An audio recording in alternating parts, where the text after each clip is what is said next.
Grumsh, the creator god of the orcs in the distant past, offered aid to the other gods in a crusade, with promise of a plane to call home. But when time came, and the gods were held to their end of the bargain, no home was given, and Grumsh was spurned.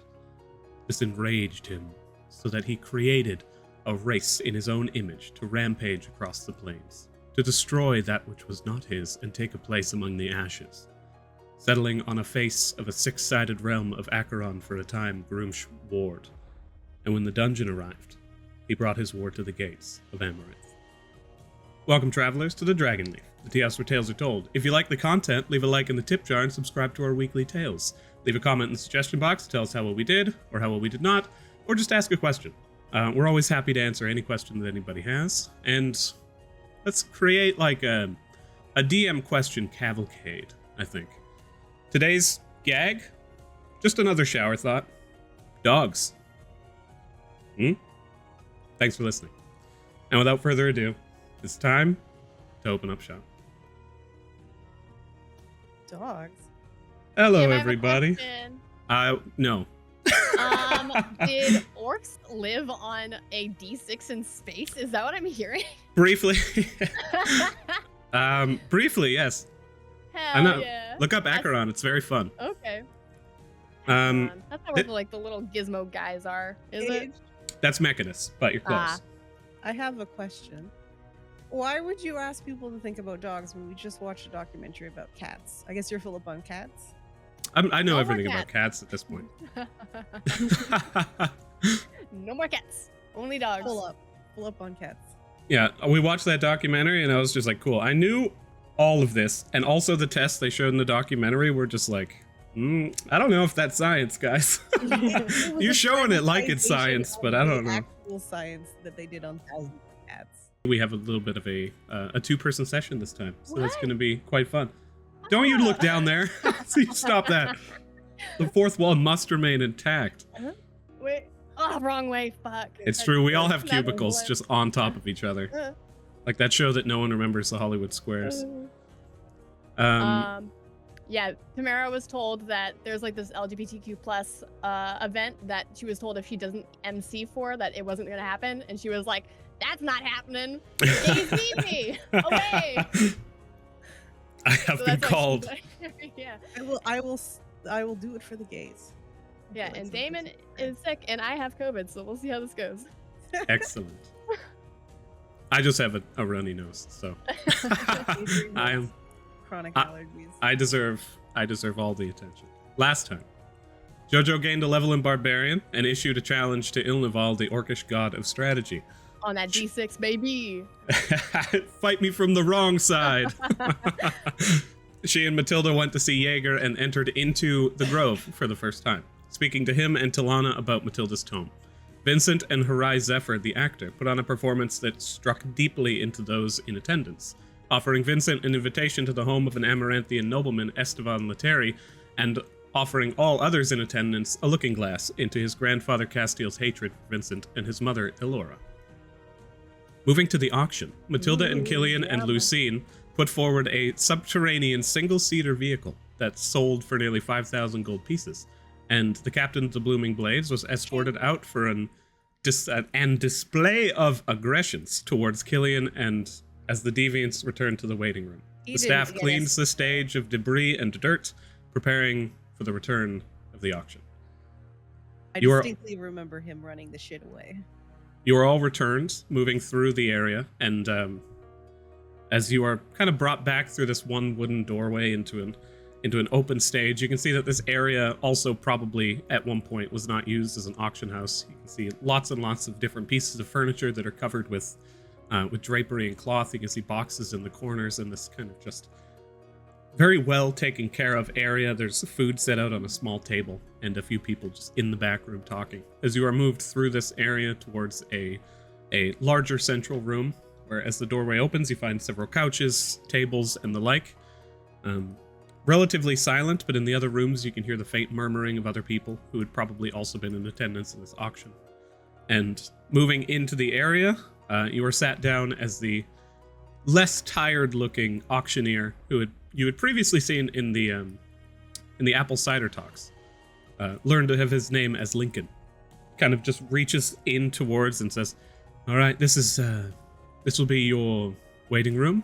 You may take at your leisure. We will be bringing you notes of payment, which you will then be able to withdraw from a bank of the choosing of the individual who had placed the capital down." He continues looking at a small ledger and says, "I believe in this case they will be working through the Dawnfather Bank. So if you have any questions whatsoever, you can simply ring the bell on the table over there, and someone will be by to help you shortly." Did you have anything else that you needed from me? Yeah. So apples, right? I saw your talk on apples. I wanted to know maybe, like, how was that gig, going for you? She'll like look to Vincent for help. Vincent will just connect into her head. Don't you think we should ask? Well, yeah, he was like at the apple thing, apple cider with the humans being stolen stuff. I think maybe we should ask him if he was like, I don't know. We should. At right about this point, as you guys begin talking in each other's heads, he begins answering your question and says, "It was, to be completely honest with you, a mess. At first I was excited about it. I've been spending a lot of time working on, this kind of stuff, but in the end, it was utterly ridiculous. I don't know what kind of farce they were putting on there, but by the third week of talking about apples, I really was quite done." Yeah, you sort of seemed like horticulture is important, and my hydroponic system will innovate the world, and I didn't deserve to be sat there and talk about apples. But I suppose that's what I have to say about that. Did you find out why it was so, like, such a shit show? I don't know that anything that the breweries put on is not. For the most part, everything that they do is money and grandiose. Did you see the person that they hired to speak at the place? Yeah. I've heard him speak in normal conversation. He does not talk like this. I know that much. Who is that individual? Don't mind me asking. His name started with a G something. I think it was Grandi. I want to say something along the lines of Grandi. I'm gonna roll for him to see if he recalls. How did you came across working for them? Saw a flyer pinned up somewhere, or through different types of channels? Burn Grandi. I probably have close to a minute. I can answer a few more questions. But for the most part, it had been strange. I began, and he stops and he looks at both of you and says, "Are you both interested in this?" Yeah. Vincent just gives him a little bit of a smirk. He's got awe up. The fact that he's looking at him means he's interested in this. Both of you go ahead and roll a persuasion check. What was it he was going to talk about? 24. Vincent had basically asked, like, how did you even get the job in the first place? Okay, just an 8 for me. What channels did he go through? Vincent's trying to get more information about who's working behind the scenes, and this might be a way to do it. He kind of moves in as he sees your guys' interest, and you can see his mode take a shift. And he sits down and almost goes into just like fixation mode. And then he grabs one of the small scones on the table and just takes a chomp as he begins to talk, and he says, "So, for the most part, I was a scholar in Ogma's family. I'm sure you all know Ogma. Yeah. But I was working at the open forums and doing a little bit of just information work, going back and forth. I don't know if you've heard of me." And he stops to look to the both of you. Have we heard of him? Yeah, he's Vincent. In your guys' circles, neither of you have heard of him. What's his name again? Sorry. Lincoln. Lyncoln. No. Sorry, dear. I don't get around too many options. You can You can see his mode shifts again and goes just a little bit lower. Aww. Not lower to be like, oh, no one's heard of me, but lower to just be like, the people I'm talking to haven't heard of me. Okay. And then you can see his tone immediately shifts again, and he says, but for the most part, I'm a bit of a, genius, and I don't want to, I just don't want to throw that to the ground. I didn't call myself that at the beginning, felt a little gauche, but now it just feels like a fine suit you're wearing, But my advancements in hydroponics saw Shantia, and then Shantia's family, I guess, came to speak to me at the open forums. The pay was exorbitant, and I didn't want to put it down. But that's about- family directly that came to see you? No, Shantia's family is aware of me, so I imagine that's probably why they came to know of me in the area. I think also my influence likely drove a lot of people from Ogna's location to come see my other talk. I have quite a big fan base. But that would be about it. Is there anything else that I can aid you in? Well, just to confirm, Adrian, because I don't think I got an answer to my question. Who did he get the apple cider job through? He said. Oh, you asked about a specific person? Yeah, I said like, how did he get? Oh, it was or what? But basically, like, how did he get the job at the apple cider place? Like, who talked to him? What are the channels he took? He does like as you ask him that, he basically says, "Oh, it was Byrne, in fact, Byrne Grandi that came to me to speak to me about it." However, I don't know what family he was from.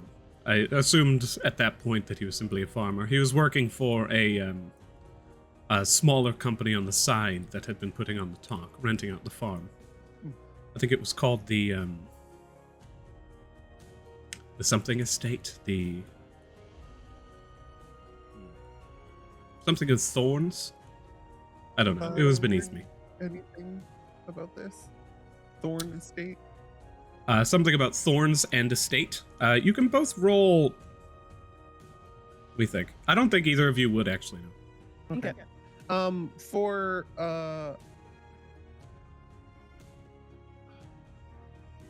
Sorry, I had something to ask, but now I've forgotten it. I will bring it up later when I remember. Did you ever try the cider? I'm not one for liquor. Dulls the mind. Okay. Vincent will turn to him. You didn't happen to see any Discernians around there, did you? Cyrnians, there were a few during the times of the talks, yes. And are you acquainted with any of them?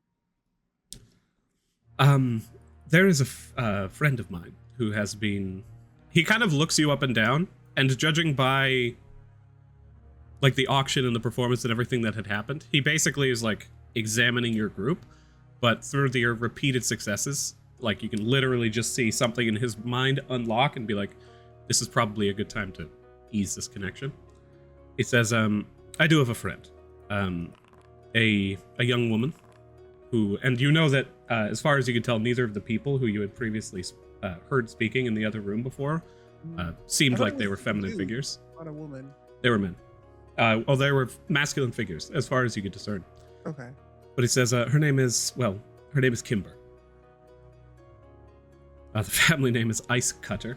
I imagine you know what they used to do as a business, but they work out of Anastasia, a rather large trading company at this point. Vincent's definitely heard of them. It's an Anastasia trading company. Okay. Interesting. Thank you.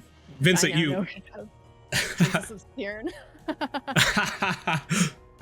Yes. So the Cyrnan nations, all of their locations are named after previous rulers. So Anastasia is both a former princess of the countries, and also the name of a location in like the frost-bitten areas of Cyrn. And Vincent, you will have heard of this trading company. They're famous because they have a monopoly over those frosty areas. They have like literal technology they've adapted into their boats to cut through ice floes, which virtually no one else in that area has. Hence the name. Well, thank you for your time. It's always nice to get a small chit-chat in before the rest of the performance goes on. It was a pleasure. You were both very Not insufferable. He stands, shores up his shirt, and gives a brief bow as he begins to make his way out. You can see he just takes out a business card and places it on the table. And we'll reach into his lapel. In case you want to stop by, you'll hand him a business card to the Heart's Desires. Perfect. You exchange them in that case. He takes out one of his own. Sorry? What's his business card say? Does Lincoln have a last name? It says, it does indeed. He has his Lincoln Beach. Beach. Beach. Beach. Like a beach. Like the beach. So both of you may roll history in this case.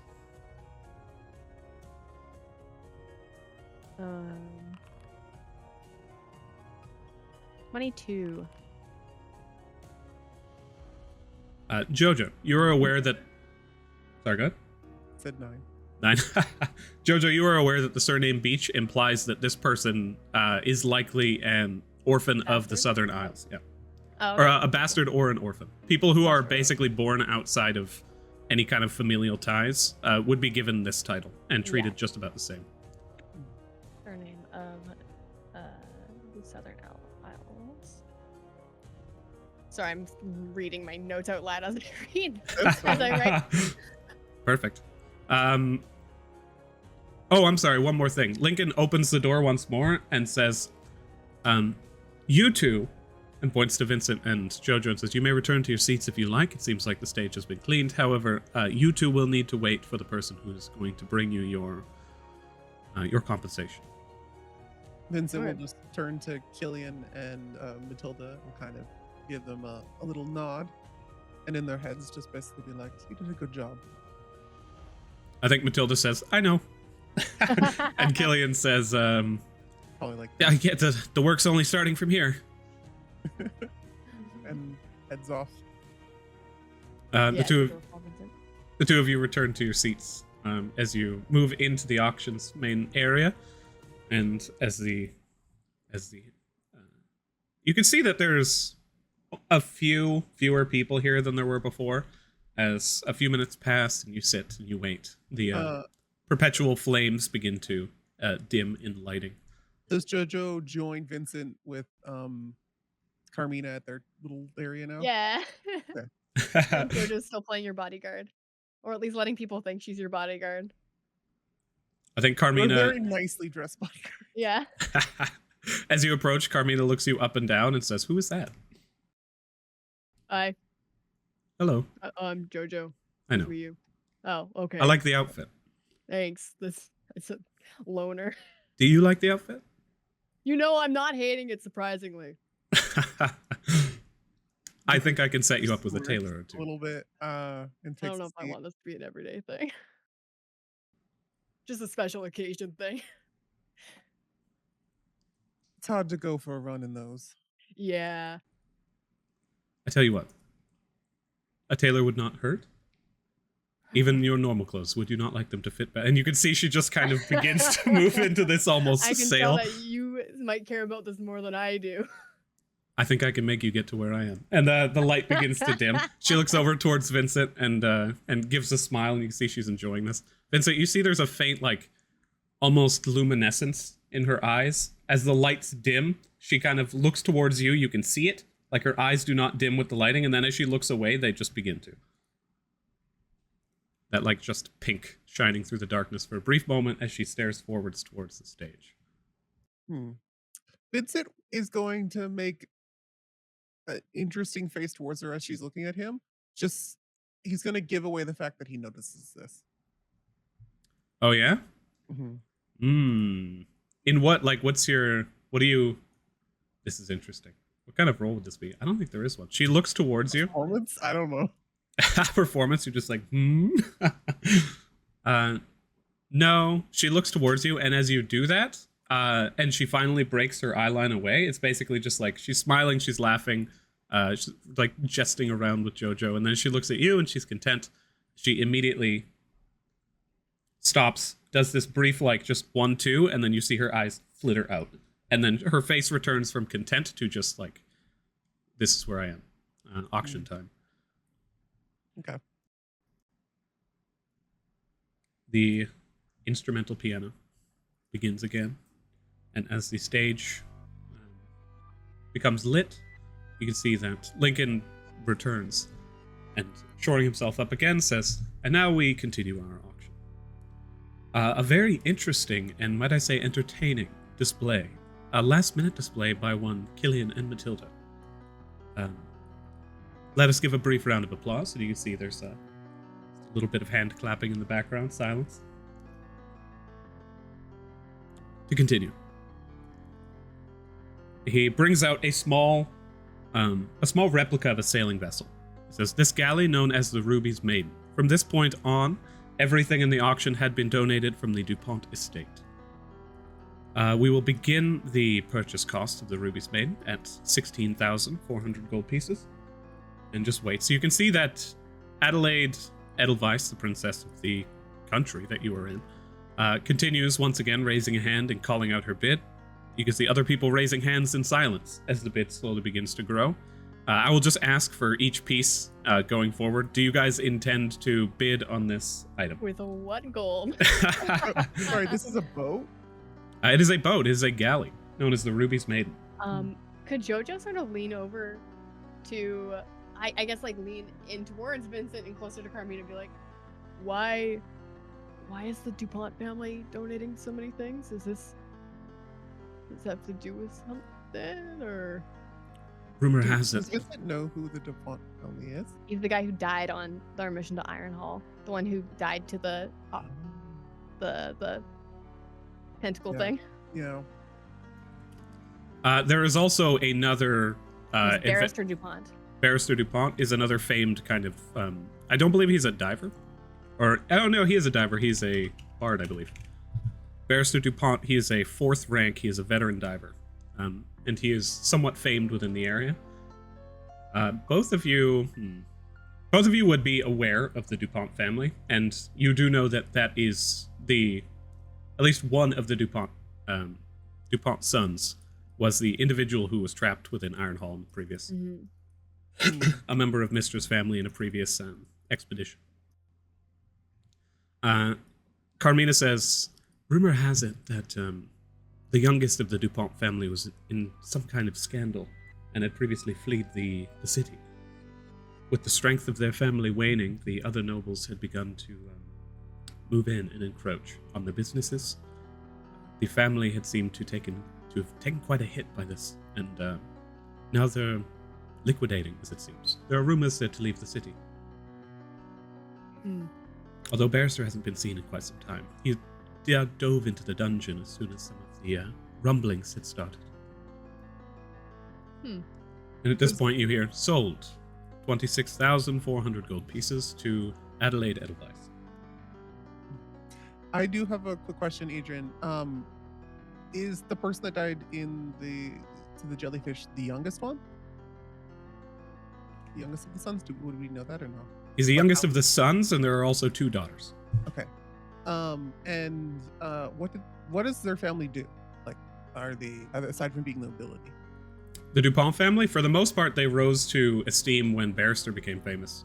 But just by being a high-ranking bard? No, just because of advancements within the dungeon. You guys would be generally aware, I think. Both of you can roll history in this case.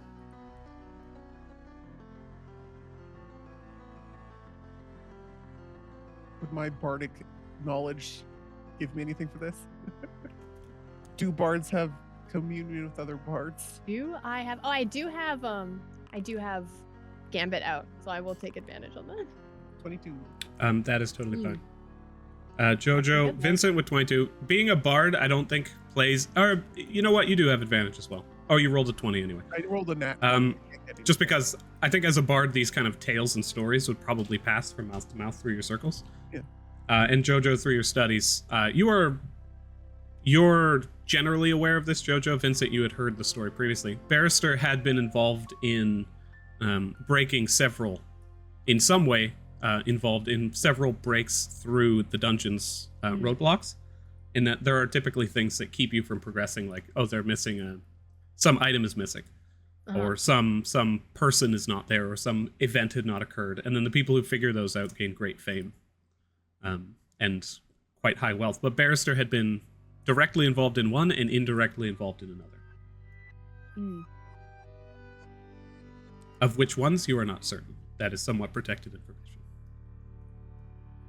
The next piece in the auction comes quickly. Is much smaller range. 3 long-range 12-pound powder cannons to be affixed to any amount of boats. And you can see that people begin to like mildly groan and are looking in. The cannons continue that we will begin the auction at 800 gold pieces. Do you guys intend to vote or to put your ballot in? Where we like, I'm sure Killian's like, oh man, we could set up some cool defense. With cannons? I don't in know. Old Town? Killian, I guarantee Killian in the back. Cannons, no. Killian's actually not here. Killian and Matilda are still in the back. But Killian would for sure just be like, I could automate those. I could make them walk around and shoot people. I feel like I'll pass. Sorry, Kill. Not gonna buy that for you to do. No, go ahead. The cannons sell for 1,200 gold pieces once again to Adelaide Edelweiss. This time under the guise of the courtier that is with her. The next docket, 2 javelin launcher ballista, side mounted. We'll begin the auction at 600 gold pieces. Do you guys intend? And ballista? It's basically it's a ship-mounted ballista now instead of a cannon. Mm-hmm. They got a lot of boat stuff, don't they? Yeah. It is mostly a vehicle auction, yeah. Yeah. Oh, right. I forgot about that. I think you say that, and then Carmina kind of just has a single awful lot of boat stuff at this vehicle auction. Oh, man. Where's the weapons? Well, Like, not boat weapons, like hand strap weapons. one to your back. I'm a vehicle. Vehicle for pain. They don't call you the Calamity for nothing, do you? Sold for 890 gold pieces. Points over to... Let me search that up. To Lioness Hayward. The next item on the docket, a Magitech engine. Ooh. Previously located within a cutter sloop, large enough to power for the next 335 years without maintenance a cutter sloop, or smaller. We will begin the auction at 8,900 gold pieces. And you can see people bidding, one after the next. Mm-hmm. Do you guys attempt to jump in on this? I have 440 It's already got 8 minutes. gold. I know. You might have, did I look at it and see how much gold I have? I did, and it's 400. So Most no. excellent. You guys could, if you put the entire family in debt, have a flying boat. Yeah. But that's okay. The auction continues, and as it raises and raises and raises in price, eventually people become hesitant. Carmina actually throws in a bid at 7,500. The hit. She just made $5,000 off of Killian. She could go a little higher. She's putting her bid in, and it rests at 9,800 gold pieces. As it is finally sold once again to Adelaide Edelweiss, who openly says, that will replace my brother's one that he broke. And the several people in the audience begin to snicker and laugh. The final pieces in the auctions, you will see here. A large Magitech engine, capable. And then as the actual curtains pull back in this one, you guys can see that some of the furniture that had previously been placed covered in cloth, gone. Purely an illusion. As the large Magitech engine, this massive circular just behemoth of technology, glowing and whirring, heat just bounding off of it. Immediately you hear a familiar voice in the background. Vincent, Castile Coldwater. 11,000 gold pieces. Jojo, the back of Jojo's head. Ooh, look who decided to show up. Yo, when the hell did he scurry in? At least we know what he wants to. It's something. The auction goes silent. You hear Adelaide, 12,000. You hear another feminine voice. You hear another feminine voice in the room go, 15,000. Do I know who Adelaide that is? sits back.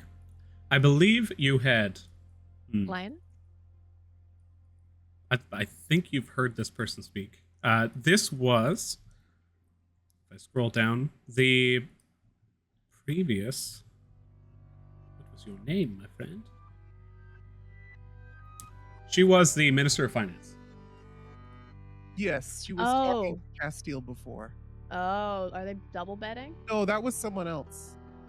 It wasn't the Minister of Finance. It was the Minister of Foreign Relations. Yes. Yeah. Yes. Valentia Olandi. Thank you Minister kindly. of Foreign Affairs. So Ventalia Olandi.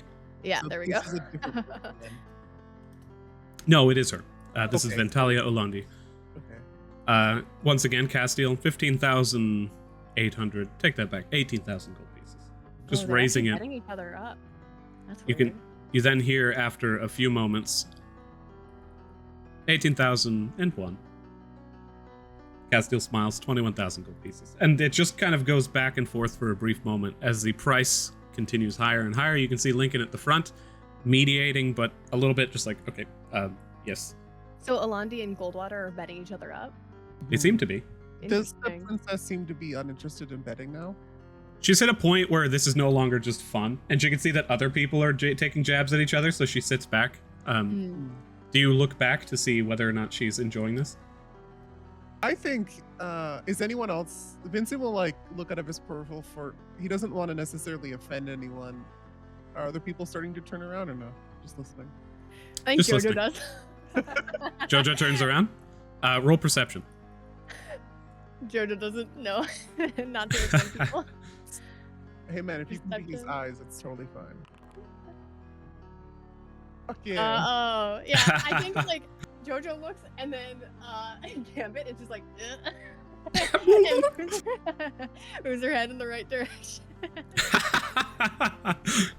As you turn around to look, you do have dark vision. So as you glance upon her, she's staring down in your guys' direction. Oh, And you're not entirely certain how long she has been. But when you look down towards her, she doesn't like manage to see the motion of you. She's just staring down on you guys unflinching. Okay. And the betting continues until eventually Castile begrudgingly 30,000 gold pieces. And then Valentia goes silent. Going once. Going twice. Sold to the Goldwater Trading Company. That will almost conclude our auction. The final 3 pieces, substantially fewer than the rest. Those of you who wished to or understood the location, or understood the nature of the docket and its pieces, may now go. And those of you who wish to remain may do so.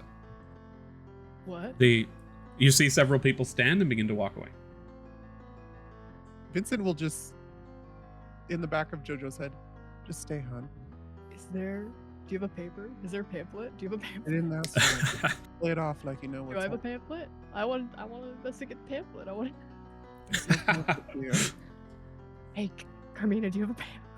I don't think there are pamphlets. Do- Can I make like an investigation check or something to see if I understand the docket? you have no way of understanding whatever the hell this Okay. guy's talking about. Awesome. Good. I love that. Several people leave. You are left with about, as far as you can tell, 3 silhouettes in the darkness. And there are a few more people who come up to the second floor now, just kind of silhouetted. Is Carmina getting up to leave, or she's also interested? Carmina's looking around, and as you guys remain, she kind of remains as well. Vincent will lean over to her. Might as well see you. Okay, It'll be fun. I don't have a problem with that. She begins to look around. Castile stay. Castile, you take a look around. Everybody seems to be gone, save for 3 figures. Not And the princess, I assume, either. the princess is gone. Hmm. She has taken her leave. 3 figures remain in the bottom, one of which I believe had just purchased something. Mr. Lioness Hayward, who raised his hand previously to bet on another item. And Jojo, with your previous perception check, you also take note the noble who had previously come up to Vincent is also here. Oh, Link- okay. Lincoln gives a bow and says, this will be all for my mediation of this event. Thank you all for coming, and please, we will be with you shortly. Turns and makes his exit to the side. The lights slowly go down to pure darkness. We And can as you also sit, see. yeah. Vincent will lean over to Carmina. Carmina, dear, Did you do well in the dark? I have all right vision. I don't have any difficulties, but it is rather dark in here. She begins to look around. You can tell with your passive insight that she is hiding something from that statement. She didn't directly answer your question. Well, she also kind of was like, I can see all right in the dark, and Vincent's like, humans don't do that to you. His head, anyways. The silence persists for a few minutes, until eventually you find yourselves seated within this auction house. The music, the pianist has long since stood up and left, and the music continues. As the entire room goes silent and dark, a figure strides forward with a brief clap, and holding his push to talk, begins to stride to the center of the stage. Oh, it's Loveless, isn't Is it Loveless? The moment you did this, my brain was like, it feels like it's Loveless.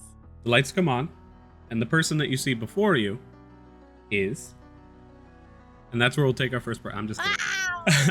The person you see before you who stands is a familiar face, but it is not Loveless. Okay. Not a familiar mask, so to speak. But with a long, kind of twirled over mustache and slicked back hair, you see the person known as Marcus, who had previously spoken to you a long time ago in the Masks District. Marcus Lathanderson. Vincent will lean into Carmina. Actually, he's not going to lean in. He'll speak to her in her head. Dear, don't be frightened. I can do this. If you wish to leave, we can, but what we're about to get into is could be slightly unsavory. I welcome everyone who is in the fine seats we have provided on the second floor of this locale, and for the rest of you, this will be a show unlike any other. Thank you for coming, and furthermore... I think that JoJo does laugh at that, because she knows exactly what's coming, right? We're the test subjects. We're the ones he's gonna stick these beasts on, right? As you begin to look around, you can see that those figures on the second floor begin to don masquerade masks. Oh, good. Love this. Standing at the top. Now, I'm certain that most of you, at the very least, those of you who are still alive, and you hear a few, like, snickers from the second floor, are aware of my previous attempts at such alchemical feats. But I can assure you that we are getting closer. So still imperfect. I imagine we will see some difficulties. But to be honest, we have gone a different direction, so to speak. We can synthesize a completely different blend and bring people to more of a forefront of their power. Well, a borrowed power, so to speak. Now, he takes a step back and raises a hand. You see the floor itself begin to buckle upwards. Ugh. Silly me. Of course, I should have prepared this. He moves over to the side of the floor and he takes out a small wand. He draws a thin line across the ground and takes a few steps back. As he brings the wand back and casts forward, you just see this massive area of a flash of static and force as he casts Shatter. As he stands back, you guys see this just massive sphere of energy, just like static and force, just tears through the area as the wood begins to break across the stage. Some of the people in the audience, "What is this?" calls out towards the center of the stage, and as Marcus looks over, he says, "Shut up. You're ruining the moment." He steps back once more. Wood splinters kind of fly by, and you see him faintly dodge out of the way. And from the underground, you see one hand kind of just begin to push up as the wood breaks, and a hand claws its way up. A second comes in, and you guys at this point hear the doors in the area lock. Huh. Several people on the second floor just begin, like, scattered applause. Wait, are these the same masked people that we saw when Vincent was playing his violin? The very same. Vincent will connect with JoJo. Dear, I think you should get ready. Yeah. Try to keep the suit. Well, it's magical. Feel free to mess it up as much as you want. Nice. Adrian, how armed am I right now? I'm pretending to be a bodyguard. Am I fully armed? Ooh, I can't remember. I would say that you probably have weapons that you would be capable of hiding. Okay. Vincent reaches into his lapel and pulls out a dagger if it seems like you're just trying to like. Well, a dagger is literally just as good as my fist. You can use strength. If finesse weapons allow you to use either strength or dex, your fists don't allow you to roll. Yeah, true. Well, so Scythe of the Sky Reaper is long staff, then probably Yeah. no. Dueling Hatchet, I just recently got that back. Yeah. Yeah, I would say that it's totally reasonable that you'd be able to hide that. You guys were not actually even checked on your way in. No. Okay, Vincent's- great. The only thing Vincent doesn't have on him is his rapier, which is fine. Well, then But I do have not a imagine that you dueling would hatchet. capably carry like a My long sword is massive weapon on Warhammer. your back. Yeah, I feel like that Awesome. probably would You know not what? happen. I'm a fucking wizard, guys. Okay. Do I have my component pouch? Totally fine. I don't know a Awesome. wizard would ever be without their component pouch. No. In your No, book. Well, that's not really necessarily needed. But he still takes a dagger out, and then he notices you like reaching for your own stuff, and he'll like place it on the table in front of Carmina, and then in the back of her head. Yeah, things might, like I said, get a little unsavory soon. Put the dagger in front of you, just in case. She kind of just, you can see that she takes the dagger and looks over towards you, and in her head, she's running through.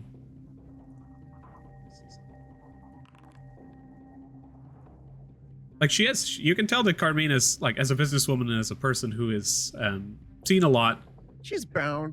People get by. she's probably pretty good at hiding her emotions. Right now, as far as you can discern, she's not afraid and she's trying to look afraid.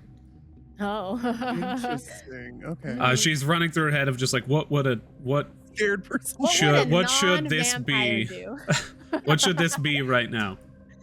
What would a But, non-vampire do? As she's sitting back, She's a vampire. My aunt's a vampire. I know it. I can't wait to just be like, and she's a werewolf. As you all sit and the floor begins to buckle upwards, you see this massive scaly hand ending in gnarled claws, more than one claw per fingertip, just breaking out from the side of fingers and just scraping against the side of the stage as Marcus takes a few steps back. The side doors that had previously just locked and latched, rather than opening sideways, just descend into the ground underneath as they are dropped heavily. Two robed figures move in towards the area, and as a nobleman in the back begins to stand, you see one of them raise their hand, and a just torrent of blue flame appears, being held as like a threat. The nobleman stands and kind of just begins to move back down into their seats as the figure at the center, this massive, monstrous creature, bears its head. You can see half of the face of a human being, but the rest just gnarled and breaking forward into this toothy maw of what amounts to a dragon. You see this massive hulking figure breach the stage and begin to move forward. One arm larger than the other moves in. Long hair that's just oily and black in patches drags down as it opens its mouth and just lets out this just disgusting cry of pain and anger. As the creature rears its entire body up towards the stage and prepares itself, it just looks out towards all of you and it says, "Run!" Oh, this poor guy. Did Marcus flee the fuck again? He turns around and he makes his way towards the side, where you can see the curtains kind of drawn, and one of those figures just reaches over and pulls the curtain back as he makes his way into the back of the stage, and it drops. Okay. Vincent will mind link with Jojo. Well, there's never, I guess there's a good time to impress anyone. Is now. You can just save a couple nobles. How are you on spells? I'm decent. Let me know if you need another boost. I'm good for now. Can Vincent cast Summon Devil? It's not really an attack spell. As the creature looks on towards all of you, cries out towards you to run, and Marcus makes his exit from the area. You all find yourselves standing in the bottom of this auction house. Noblemen relatively close to you, 3 of which on the bottom floor, 4 figures watching from above. You now see this just abomination appear before you, and 2 robed figures standing at the back. And at that point, all of you roll initiative. I will bring you to the. Could you just say one more thing to Vincent before we? Mhm. Hey, that thing's got a mind of a human. You might be able to control it.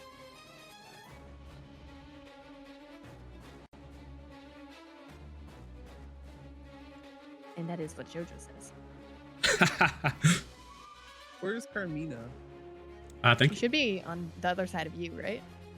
Oh, I thought she was sitting between us because you kept leaning into her and I kept. Oh, leaning into see, her. I imagined that I leaned past you. Amazing. Sure, if you want it to be that way. She kept on like I imagine Vincent just like rolling his eyes every time Jojo like leans right you wouldn't across. have done that. Just did not picture it this way. This makes it a lot better. Yeah. I believe we can actually show off Carmina's avatar at this point as well. Yay! You guys banter amongst yourselves for a moment as I progress. Banter. No, as you leaned over, Vincent would probably just like almost give like a tiny bit of a smirk, just because like he would know that you weren't really trying to do it on purpose, but it also like it's the moment. It's just a little comical. Oh, I thought you meant about the this is a human, you can probably control its mind. No, like when you leaned over. in the I see chair. now. Yeah, I get it. Goodness, I'm drinking so much water. Stop it. More water. No, I need to hydrate. Don't hydrate. It's a fool's errand. Hydrate need or to do that. hydrate. Well, I've changed my mind. My outlook is different now. Yeah.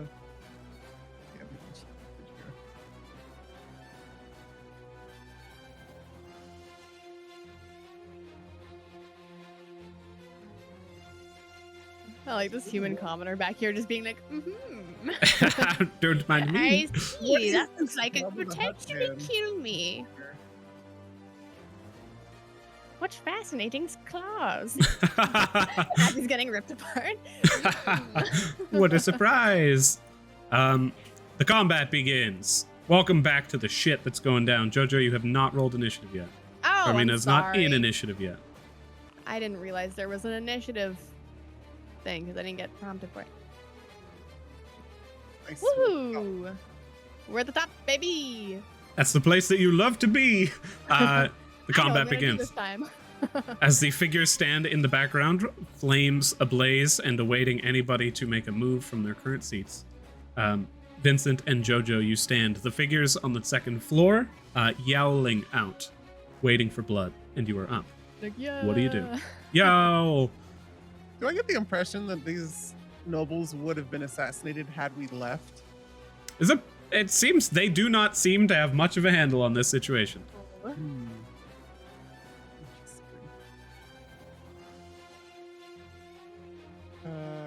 Okay. Carmina's. Oh no, Carmina would be on the other side. She'd be here, That is right. Thank you. just in case it matters. Vincent will connect with Jojo because he's gonna go first in the initiative order. So I'm assuming you plan to run up there and just do your thing, or I'm you thinking, want to be a little bit more strategic with this? I've got some magic I want to do first, but The creature roars, but can't do shit all about it. Vincent will Talking to basically Strat. stand up in his seat and give a little bit of a bow and turn around and be like to the nobles. I would recommend you guys to huddle together. We can only do so much to protect you, but we will try nonetheless. He's going to cast invisibility on all three of them. Ooh. ooh, very good. I'll keep track of them.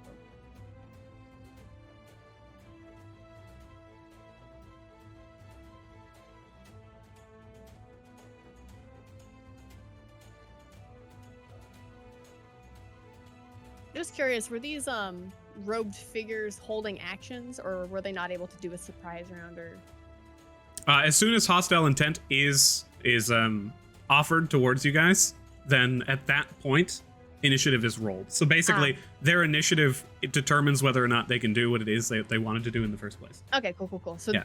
if I like attack him, they can't like immediately. No, if they're attempting to hold actions for any kind of trigger, that would be initiative. Basically, they brought out that flame in order to intimidate the other guy, and then he kind of backed down. They didn't intend to attack, but now, now fight. Vincent, you cast invisibility as the three in the back. You call out towards them and tell them to do their best to get out or not die, as slowly their bodies shift and dissipate from the area around you. You can hear, what? No. Oh! And then silence in the back of the room. Vincent will then turn towards this individual here, and it's going to take out his wand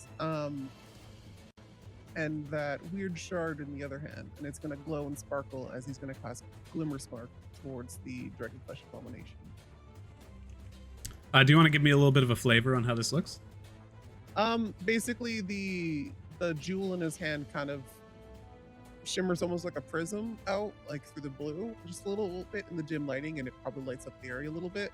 And then surrounding the individual, basically a bunch of dazzling lights and almost kind of like sparklers and stuff go off to almost kind of like try to blind them. So reading the spell, actually, it summons a 15-foot cube centered around you. So this is a spell that begins from your space. So you can target like the creature if you were to run forward. Okay, yeah, then he'll move. Sorry, I didn't realize it. So I just saw 15 foot. So Vincent would have to be here then? You can totally hit the like draconic abomination before you. Okay. And do I get to target a number of creatures equal to Charisma Modifier? So I will not target Carmina and Jojo, and only the creature. You would actually have to hop one forward. A 15-foot cube is not a 15-foot radius. You're basically looking at this right here. That's a 10-foot radius or something. This is 15. 3x3 is a 15-foot cube. Okay. Yeah, I see what you mean. The wording is very weird on the spell, so I'll go here. You stride forward and you kind of just like hop over. Adrian? I Yes. need to put down the template. You stride forward and hop over 2 rows of chairs, and you make your way up towards the creature. And then if this is the case, the sparklers and everything will start to almost like, as he's holding the thing, the prism goes off. It's almost like from his skin, these like little tiny fluorescent flecks, almost like ash, will float out from his body and then just burst towards the creature. You go ahead and make a single attack roll against the creature.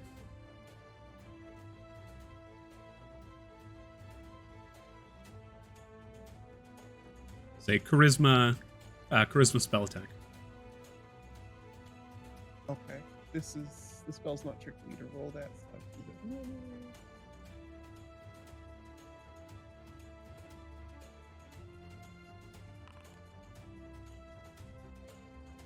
Ooh, a 9 to hit. You see those sparks pop in the air as the ash begins to like take root and just begin to shoot out this refractive glimmer. The creature brings its arm back up and just looking down, bringing a claw towards you. You can see it begins to mire itself in this just black ichor that slowly begins to drip from it. It says it sheds bright light for 10 feet and dim light for an additional 10 feet until the end of my next turn. On a hit. Also, it says that the light radius increases by 10 feet. Oh, is this only on a hit? It's only on a hit, yeah. Oh, okay. But the creature manages to bring itself back, and the glimmer kind of refracts against this body, bounding away. Cool. And Vincent will end his turn. Jojo, you were up. Okay. If I'm here, how far is that from Vincent? Oh, that's nice. Okay, good. Jojo is going to... Do I have to jump over stuff if I try and make it... Oh, look at that. For some reason, this was like, when I was measuring it, it was giving me far less distance. Just to have difficult terrain up or something. Yeah, the area... You're basically bounding over top of chairs and small handrails, so this area is difficult terrain. Okay. So am I not 30 feet away from Vincent right now? if you're casting a spell, you are. It's just You're like- 15 feet away from Vincent. Just considering difficult terrain, you can't get as far as here. Okay, so I can get there. I will go here, and That's- Yeah, 40 feet of movement. Perfect. And then I'm going to cast a Chaos Bolt on this one. Hang on, what I did my thing. Go. Yeah, you're Didn't- 20 feet from Vincent right now. So I'm going to do my Chaos Bolt. Where are you?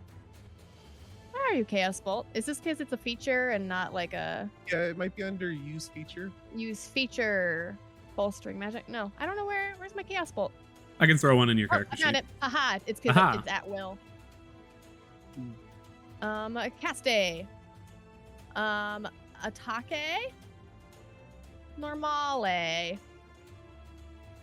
Yes, I don't. You know what? I'm gonna do a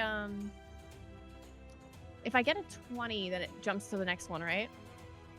With Cast Bolt? Yes. So I'm gonna not use the Clockwork Amulet because I wanna. Ooh, does 12 hit this person? As you take aim, you bring your hand back, you unleash this bolt of pure chaotic energy, and it impacts into their body with a rough hit. Oh, good. So that's a normal. So you want to roll two d8s, and if you roll both the same number, then it jumps. Then it jumps. Oh, perfect, because that's exactly what happened. So this person takes 5 cold damage, and it's gonna jump to the other one. In which case, I get to roll another d20. Cold damage, is it? Yes. Okay. Normal. This one is a 15 to hit. I'm assuming that hits since 15 hits. The other one. And then this one, it is either cold or fire. I'm gonna use fire on this one just to see if it does anything differente. As this bolt that can't really seem to figure out its own deal kind of flies in towards this one, it impacts, and you see this just blast of frigid air as the bolt moves aggressively towards the other, who looks over and gets blasted by this flame that rakes across their body. Both seemed to do a fair chunk of damage. Awesome. I've been thinking a bit about like what chaos magic is to JoJo, and I was thinking it's a spark of energy that could be anything, and therefore it is everything all at once. I watched Everything Everywhere all the time. A spark of pure potential. Yes, so it's like it could be anything and everything all at once, so it just sort of like in that moment just decides what it wants to be. I cast Schrodinger's bolt. Yeah.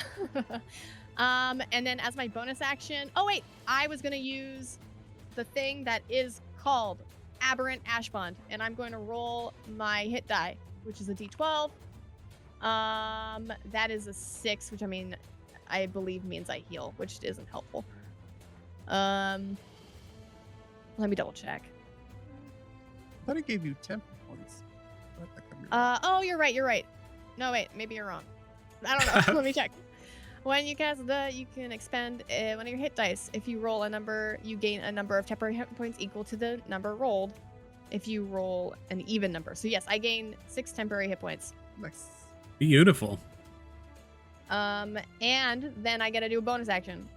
And I think I'm gonna rage. Otherwise, it's just a waste of a bonus action if I do nothing. Rage. Normal. And feature is Magic Surge. Here we go. Ooh. Ooh, look at that. JoJo is going to. Oh, how far up are we from the balconies?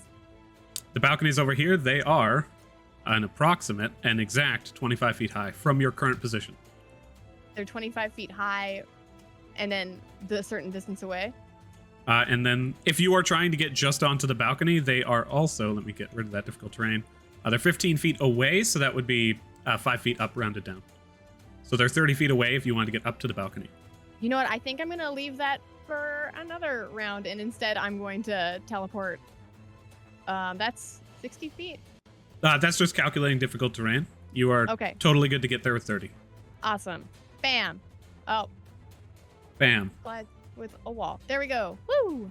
And JoJo is now right there. Yeah, your whole turn really did feel like chaos. It was just like, what is going on? Run, jump. Gone. Ah, rage. Oh, you know what? JoJo shouts out. She's like, fuck you, Marcus. We can beat you damn little pets again. Round 2, baby. Round 2, baby!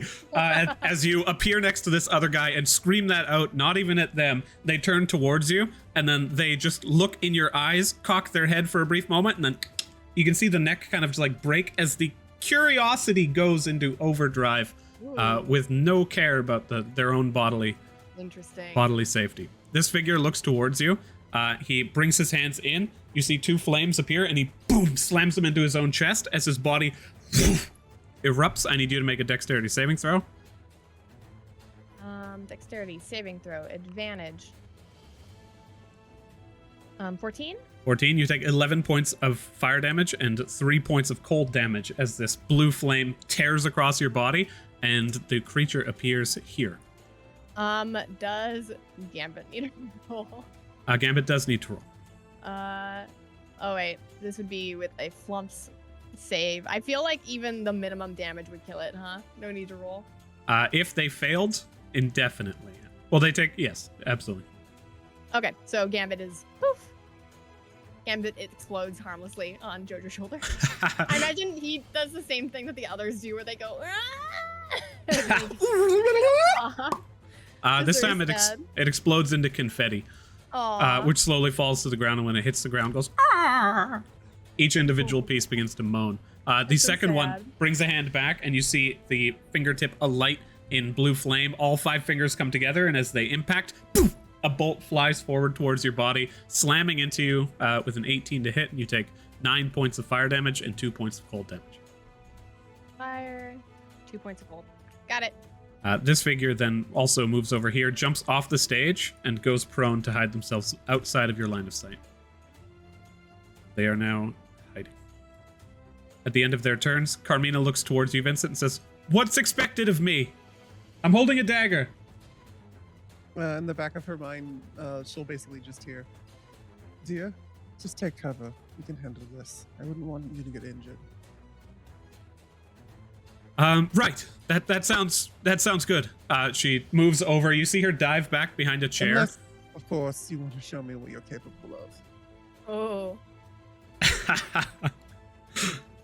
Oh. Roll persuasion. Actually, roll instigation. It's instigation. No, I'm just kidding. Roll persuasion. Can I roll add pillow talk to that? No. 18. Wow. I rolled Classic overtime. I rolled an intelligence saving throw for Carmina. She, like, as she's diving back to the other side of the chairs, that's when you make your, like, last comment. She's like, okay, that makes sense. And you're like, unless, of course, and you look forward. She hits, like, the top of the chair. And those of you who can currently see in the darkness notice that there is a faint glint of light in her eyes. She makes her way over here, also goes prone, in order to try and hide from the creature. But as she does so, it needs to roll a charisma saving throw.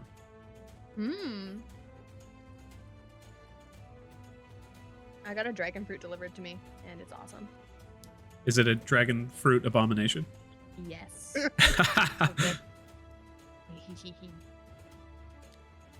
The creature begins to, you see, almost like flitter with this faint light that bears down on it. It turns from little globules of light to just pulled down into strands, and the entire body of the creature seems to grow heavier.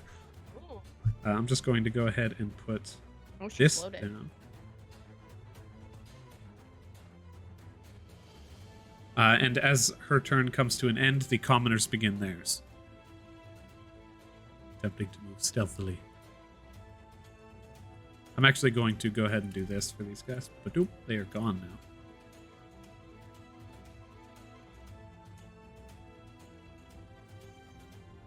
And as we circle around, the creature who rolled just a fantastic initiative looks over towards you, looks down at you, Vincent, goes, you should have run. Makes its way back. And as it... actually, he can go. You can if you like an attack of opportunity. I'm good. Makes its way towards the other side of the stage, looks towards you, Jojo, brings one hand up with those blackish, yeah, I said the same thing again.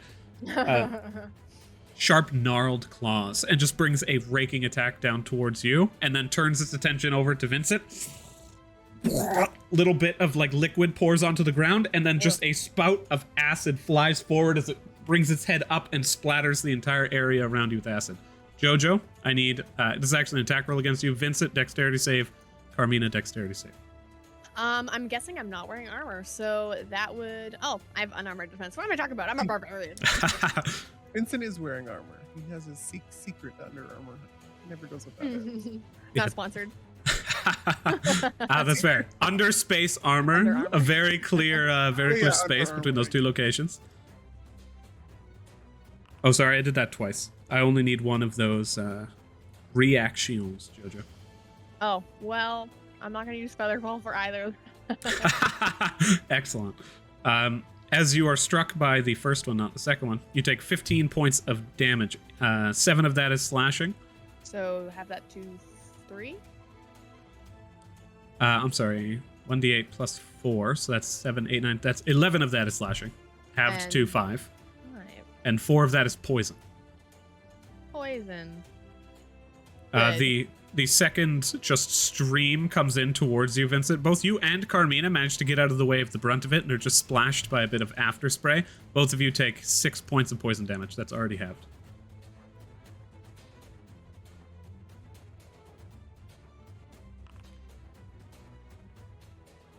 Oh. Ooh, Carmina also needs to roll constitution. You see the dots around the creature that were previously holding it in place alleviate and disappear. Oh no, she just cast that spell. Luckily, the nobles are still invisible. And Vincent, second round, you are up. Okay.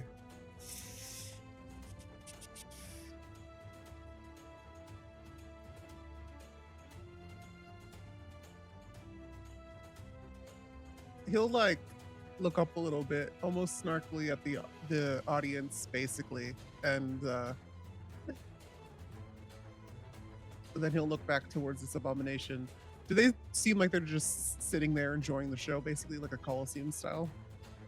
As you look up towards the second floor, you can't even actually see them. There is this wooden trellis little section that covers, for the most part, the top area, and then there is a small opening at the top. But glancing towards them from your current position... oh no, I'm sorry, actually, I was wrong. There's something else in play. As you look up towards them, they are just kind of... They have no intention of joining this combat. They're sitting with hands like held in the corner and just watching it all unfold. Okay. Vincent is going to quicken cast Mind Sliver on this guy.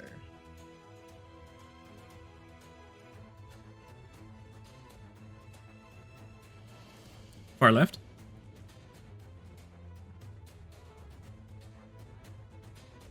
I need him to roll an intelligence saving throw.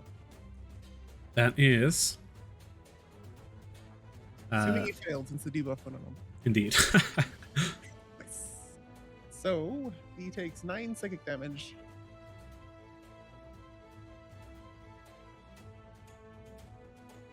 The spike of psychic energy tears into its mind, and as it begins to reel backwards, you can actually see that it leans back and is just screaming out. Like, that seems to have hurt it a lot. And then he's going to...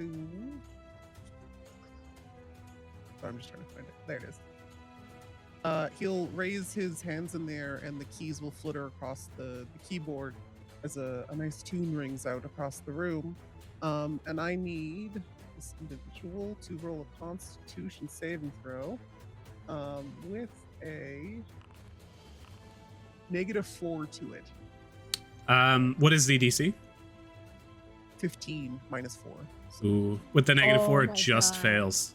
Oh, okay. It is teleported up into the audience. Amazing. Basically, next to one of the dude who looks the most pompous, like leaning over. He'll just like place it in behind him. So here's the fun thing about that. As you are looking to the location where you want to teleport this creature, roll a perception check.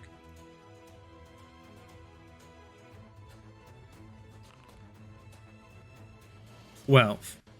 You do not see through the illusion until eventually the creature has already begun to move through it. You pull this creature out of space as you cast Vortex Warp. The entire thing is disappears from the location, sucked into an anomaly. And as it appears half in and half out of the location you wanted it to be, the right side of the body falls and slams into the ground. The other side splatters to the inside of the area as you see now the like faint air around it shifting, and beyond it, a wall of prismatic colors. The creature is vivisected. Wow. I teleported him into a prismatic wall. The left half Amazing. falls inside, and the second half falls to the ground at your feet. Whew, am I Dead. glad I did not teleport right there. This creature hits the ground, deceased immediately. Okay, Vincent, I don't know if I'll need to roll a deception check, but he's going to play off like he knew this all along. Yeah, roll deception. Jojo, who sees this, who had contemplated teleporting over there, is just sort of like, ooh. He'll just like give a nice smile and a bow to the audience, even though he knows they're not real. Carmita, like, what the fuck did you need me for then? Calls out into the open air. She kind of like glances and sees you give the bow. Like a half, show me what you're worth. Oh, also, amazing. Vincent, the two who are standing at the side of these robed figures, at least the one who just witnessed this happen, not scared in any way, just a mild frustration. Is that the end of your turn? It's the movement. He'll move.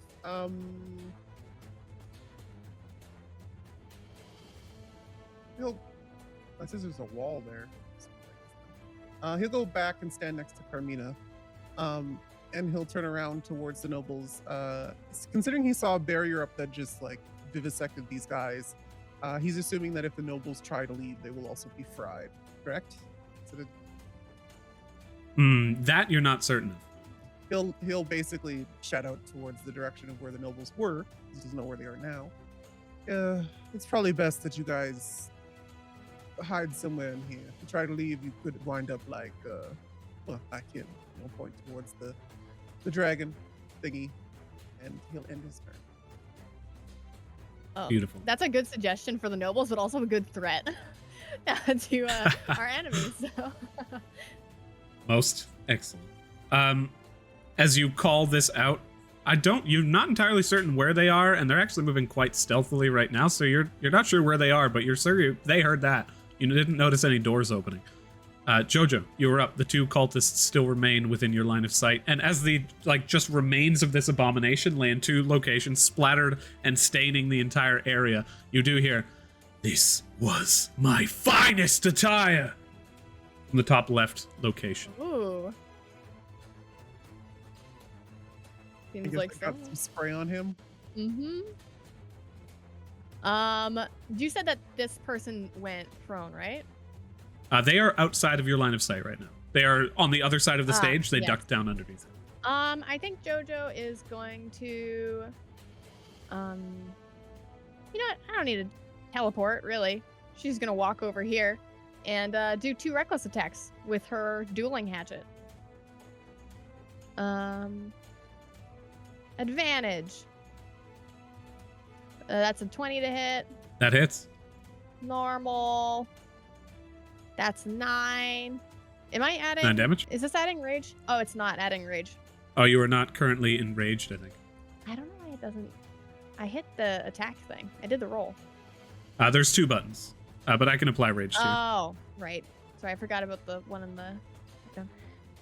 Anyways, second attack. What's your rage damage bonus? That is a good question. Is it based on my proficiency? I believe you get a separate bonus It's that plus just 2. scales with your levels. 2, beautiful. So 11 damage. It's based on strength, I guess. Dueling hatchet. Attack. Advantage. That's a 21. 21 hits. Normal. That is a 7. 7, beautiful. So 18 damage all told.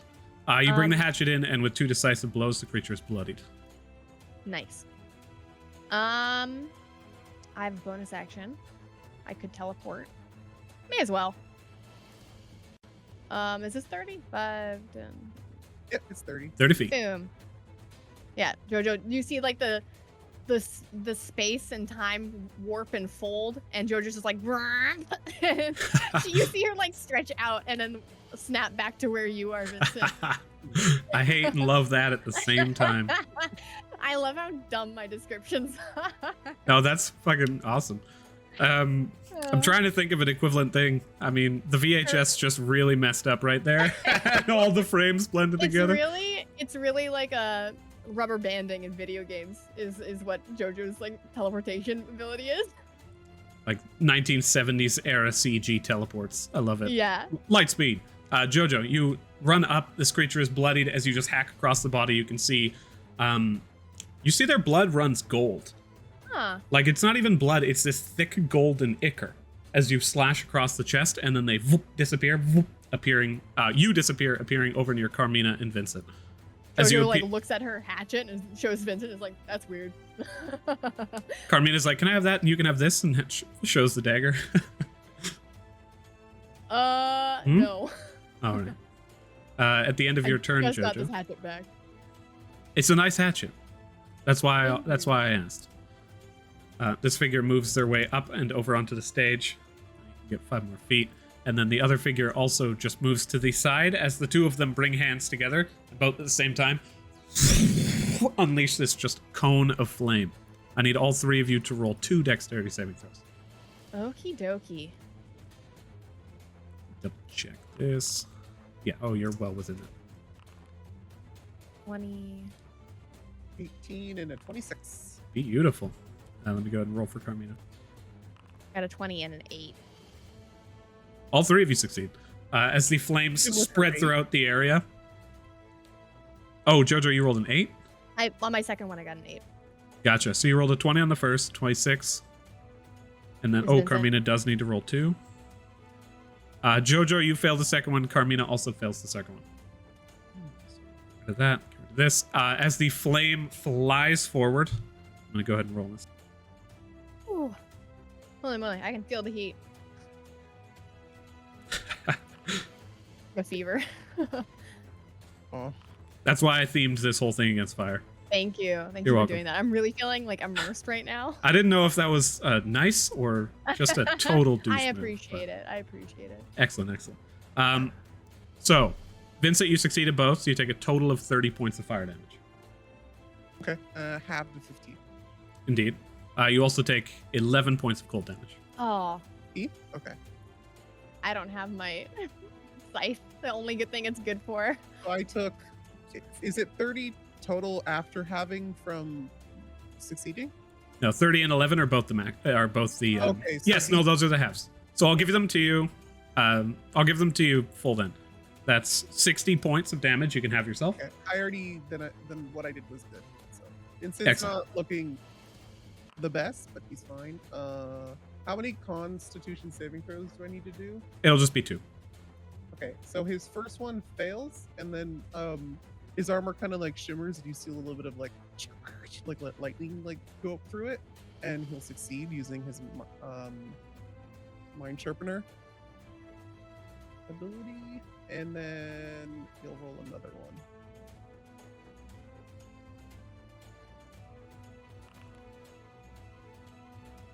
Oh, that one fails. So his concentration on invisibility goes down. Alrighty. The 3 humans become visible. You can see 1 standing at the doorway and 2 kind of stealthily moving in as their bodies become visible. So that was the first source of damage. The second source of damage was 20 cold, or 22 cold, half to 11. Yeah, I already got that in. Perfect. JoJo, you succeeded Yes. on the first one, failed the second one. Yes. So the first one was 31 damage. You can, 31. or I'm sorry, they're both 30 even. So that'll be 15. Oh, right. 15. And then the second one's full damage. That's 30 points of damage. JoJo is bloody. So is Vincent. Oh, she's actually very bloody. Of the cold, you succeeded the first one. So that one is 11 points of cold damage, halved to 5. Oh, sorry, what? Am I still getting damage? There is, yeah. Oh, These shit. these blue flame attacks have 2 sources of damage. Okay, here we go. It was 60 fire damage, basically. Is what One it- more. What else you got for me? And then, so did you do the first source of cold? Yeah. Excellent. The second one that you failed is 11 cold damage. That is so you see the frost sort of like it's sort of like, you know how have you ever seen like water freezing and like really fast, this like shimmering like level surface freezing it gets? That's like what's happening on JoJo's skin right now as she like starts to like fall unconscious and then once again snap out of it, and like she sort of just slaps herself in the face. And she's back to 1 hit point. Awesome. How is Carmina looking? Carmina failed. The second one succeeded the first one. So Carmina takes the same basic damage that you did, Matilda. JoJo. B. Carmina is heavily bloodied, but she's not dead like I just wrote in. She does not have negative 6,000 hit points. Interesting. Ooh. Okay. So Strong girl. she's stronger than she looks. Heavily A vampire. bloodied. She looks over towards the lot of you as she's just blasted by this, and then just, oh, okay. All right. She begins to look around like, what do we have at our disposal right now? And then as the entire thing takes root, she looks over towards JoJo, and her eyes like flitter for a brief moment. The 2 creatures who are standing on the stage both begin to immolate in azure flames. Ooh. You can see that they take a fair chunk of damage. May I ask, these very much look like the azure flames of the dungeon. Identical. Yeah. This creature over here, you see they immolate completely, and as they let out screams of pleasure, slowly they just fall to the ground and are nothing but a pile of blue flames. The other one heavily bloodied, but still up. And as they both stand, this one begins to move in and just makes its... Actually, move 2 more times. Stands toward the edge and raises its hands to become a blue pillar of flames. The figure on the top, you hear begin to stomp aggressively towards the side, opens the door, and then exits your guys' line of sight. Sorry, dude. Sometimes you just get covered in death. That's life sometimes. Carmina says, can I trust the 2 of you to look away? Okay. If this is what you need, dear. Oh, that's you, JoJo. If this uses Vince's reaction, he's already used his reaction, so he can't really look away.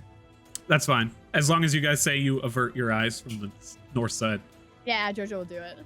Are both of you telling the truth? Can she trust you, Vincent? Or are you gonna be like Seraphina who gets blinded and then pretends like she isn't blinded for the next session? Ooh.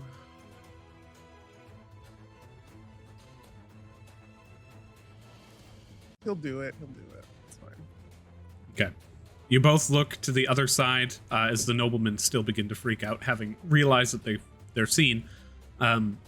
Also, the nobleman can see. Well, I don't know if they can see her, but just so she knows, like there's other people in the room.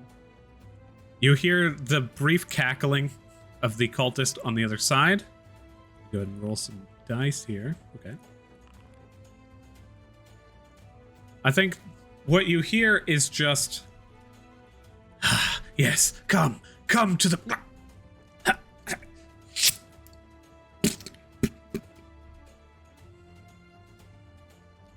Carmina turns and begins to walk back towards you all. And as she's like, you can look! You turn around and look towards her. She is just on fucking fire. She says, help, somebody, fire, water! Begins to move in towards a lot of you, burning an azure flame. I mean, the water doesn't help the azure flame, does it? No. She's not entirely certain of what goes on here. And as the flame begins to take her, this creature is gone. And she is on fire. The humans look towards the doorways. You call out your warning, Vincent. I need you to roll, I'm going to say intimidation. This is going to basically be like, is your warning scarier than the situation that they're currently in, and will they panic? Can I gain advantage because there's a dead fucking sex dragon on the ground? Yes. Vince is like, I did that. 18. 18. Okay. The human at the back, the closest to you at the moment, stops. The elderly-looking noblewoman before stops immediately with the wisdom of her years, and the noble at the door Fail. ooh, Walk through the reaches door. forward, Yes. places a hand on the doorway, turns the knob, opens it, and as soon as the doorway opens, he says, Hi, I just have to get out of here. Moves forward, and you just see him sidelined. Blue flame hits the side of his head, and he's falls to the ground. Deceased. The blue flame begins to lift across his body, Who was and this he is noble? now here. No. This was the guy who one had... that Vincent needed to meet, did he? It is not. This guy is... that is him back here. This guy is the one who had just purchased something from the auction. His name was... If I scroll up through all of It's this... like Linus or something, you know? No. You only said that the 3 that stayed was Linus Hayward. Yes, and then Linus Noble. Hayward. Oh, okay. There you go. I just had to scroll a bit up. Hits the ground, and as the flame begins to lift across them, that is the end of the human's turns. Vincent, you are up. I'll look over. Does he look very dead, or is he just look kind of unconscious? I guess it's hard to tell. He's on fire. He's blue. He'll just like kind of look behind him and be like, he's more worried about Carmine at this point. He'll walk forward. He's seen the blue flames within the dungeon. The only thing that was able to get that we were able to mold them with was using the Knight's blue gauntlets. Vincent, Oh. but we don't. He doesn't have them on him. Jojo, I think you're remembering the golden flame, which could not be doused in darkness. He'll turn to Jojo. Do you have your ringlets? Nope. Dang. He'll look towards Carmina. He is going to cast, basically look towards her. Don't worry, dear. We got you. And he'll heal her with some healing word.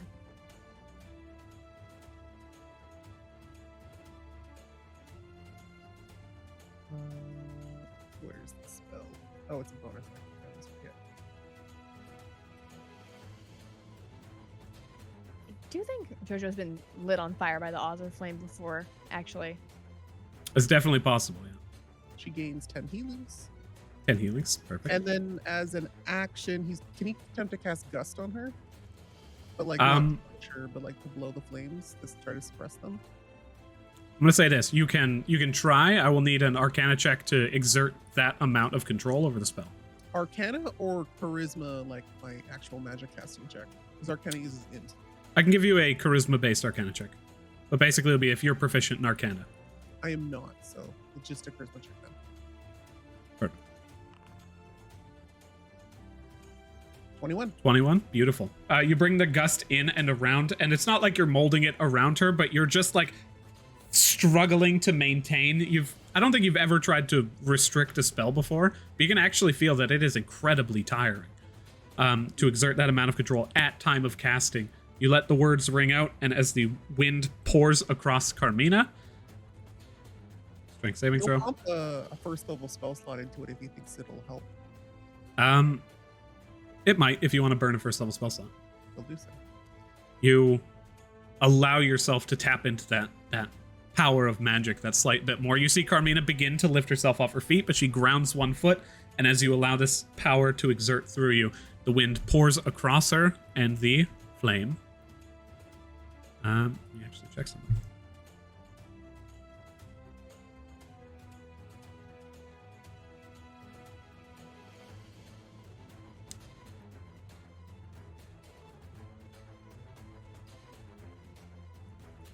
Oh, I have it right here, don't I?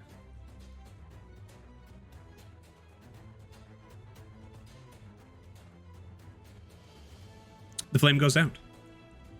You bring the gust across, and as the wind pours across it, Carmina is no longer ablaze. There we go. The blue did look good on you, dear. I know. It's one of my favorites. She looks down towards her clothing, and it's like frosted over, but it's not burnt away or anything. She says, "Oh, good. Just a trip to the dry cleaners." He'll look around and kind of assess and kind of look towards Jojo. Did you see any more threats? Was this show just about to open? I don't see anything, but I'll take a closer look. Is it Jojo's turn, or do you have more that you want to do? I end my turn.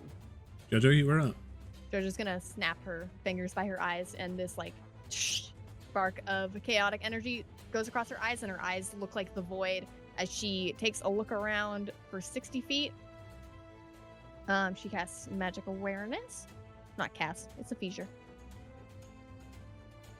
Within 60 feet of you, and not behind total cover,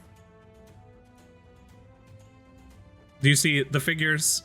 3 of them on the balconies are still here. The figure who was previously on the left side is gone. Do you see more prismatic walls? You do see the nature of both the illusions before the prismatic walls, hiding them, admiring them. And you see the prismatic walls themselves that are basically encircling these locations, the top balconies. You do not see a prismatic wall to the south near the doorway. And you notice that there is traces of... There's traces of, I'd say, transmutation magic on both of these figures. Mm-hmm. The creature over here is just exuding magic. Also transmutation? As you look at it, the magic that is covering here, it is transmutation, but it is also abjuration. Abjuration. And then as you glance about, I do not believe there's anything else that would be picked up in these circumstances. Not have any magic on them? The nobles have no magic on them, as far as you can discern. Okay. Yeah, Jojo points out, she's like, all the balconies have prismatic walls. The door down there is safe, but obviously there's someone standing out there. I don't see anything by those walls, like those doors either, but they might be on the other side. I think south is our best shot. And then she'll pop out a wineskin and just chug some ale.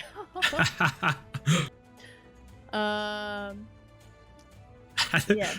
Carmina looks over towards you and says, I mean, time and place, don't you think? Is that going to affect your efficacy? And she starts to heal a little bit. Her wound stitched close in front of her. Special to you. Amulet of the Drunkard. Understood. Uh, I did not mean to judge. I'm simply questioning. Yeah. That's not very much. But that's something. Jojo will end her turn here. Yep. Alrighty. At the end of your turns, you see that these additional individuals all make their way towards the doors as they let out a brief clap, but you can see generally disappointed.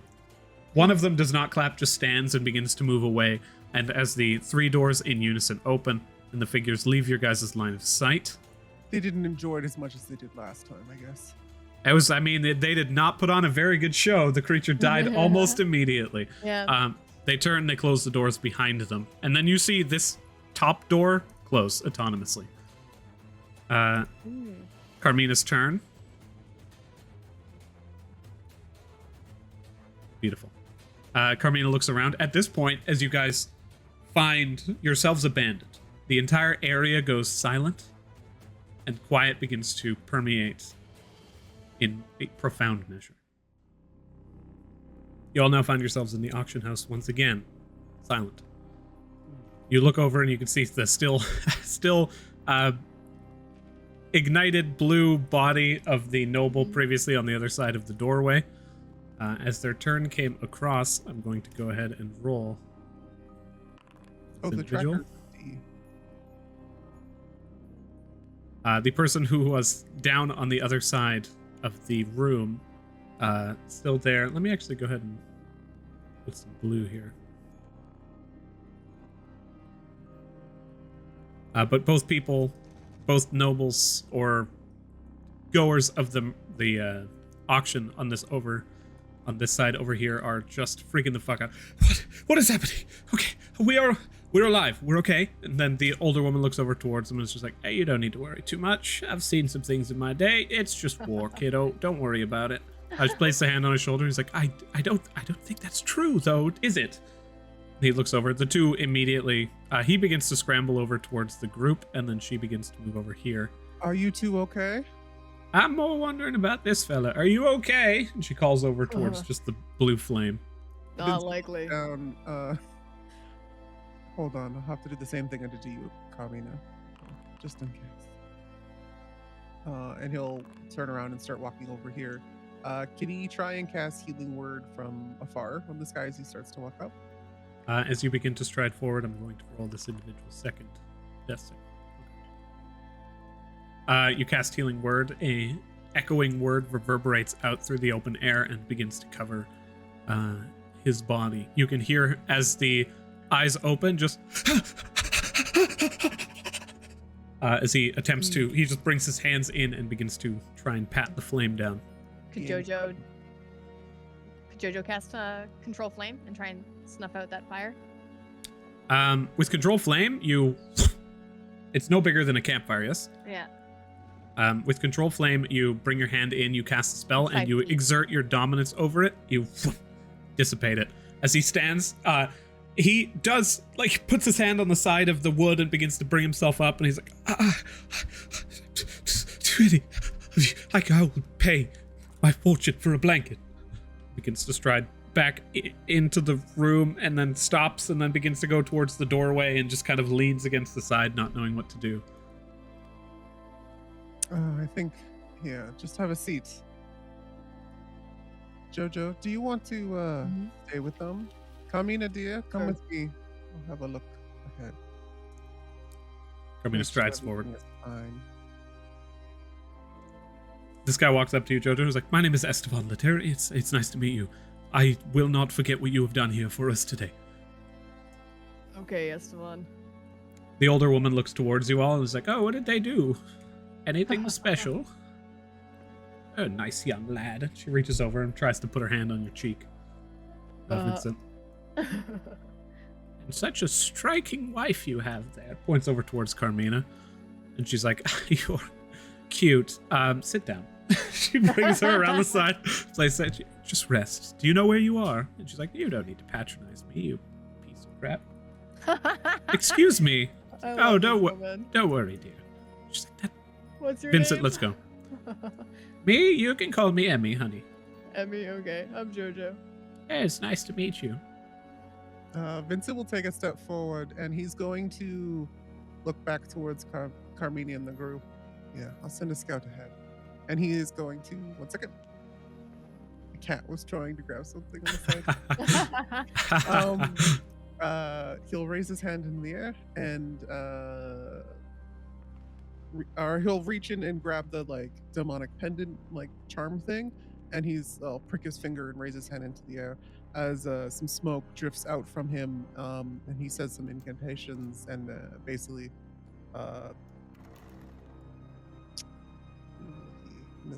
in this area he'll probably summon Darling and call her to his aid.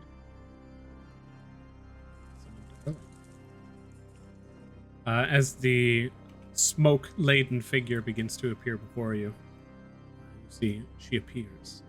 Kind of just solidifies from this form and reaches a hand out and goes to brush it against your chin. Looks over towards the old man over there and then kind of just cocks her head. Looks over and sees Carmina and just raises a middle finger. Then stops and looks towards you with a smile. As she attempts to do anything other than listen to his command, he'll grab her arm. Go look in the other room. Her masked and featureless face just goes aflutter as she begins to leave. Where all of you begin to move 5 feet. She flutters over here and begins to look around, and then you see her kind of begin to shift over in this direction. Just as she's about to leave, Vincent will telepathically connect with her. Keep me informed of what you see. If it's clear, let me know. Telepathically, she do says. that, he will basically stand here at the door and turn around. Telepathically to you, she basically just confirms and says, yes, of course, anything you want. Go ahead. Is anyone else injured? Or Jojo, we're all looking like shit. But yeah, Vincent will look towards Carmina and you just in case, and he'll pass a healing word on both of you again. Okay. I see a statue. I On don't the back like of it. his head, he's like, is it attacking you? Or It is not. I see a doorway, recently closed. I'm going to open it.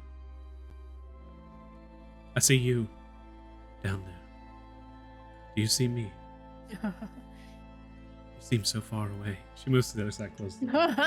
This continues, and you begin to understand that you kind of tune her out for a little bit, and she's like, the wood boards here are of sufficient hardness. She places her feet down and begins to tap. Continue.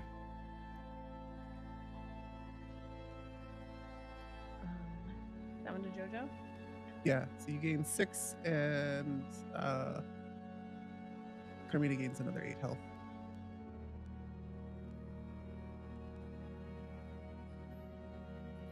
Dad was here, right?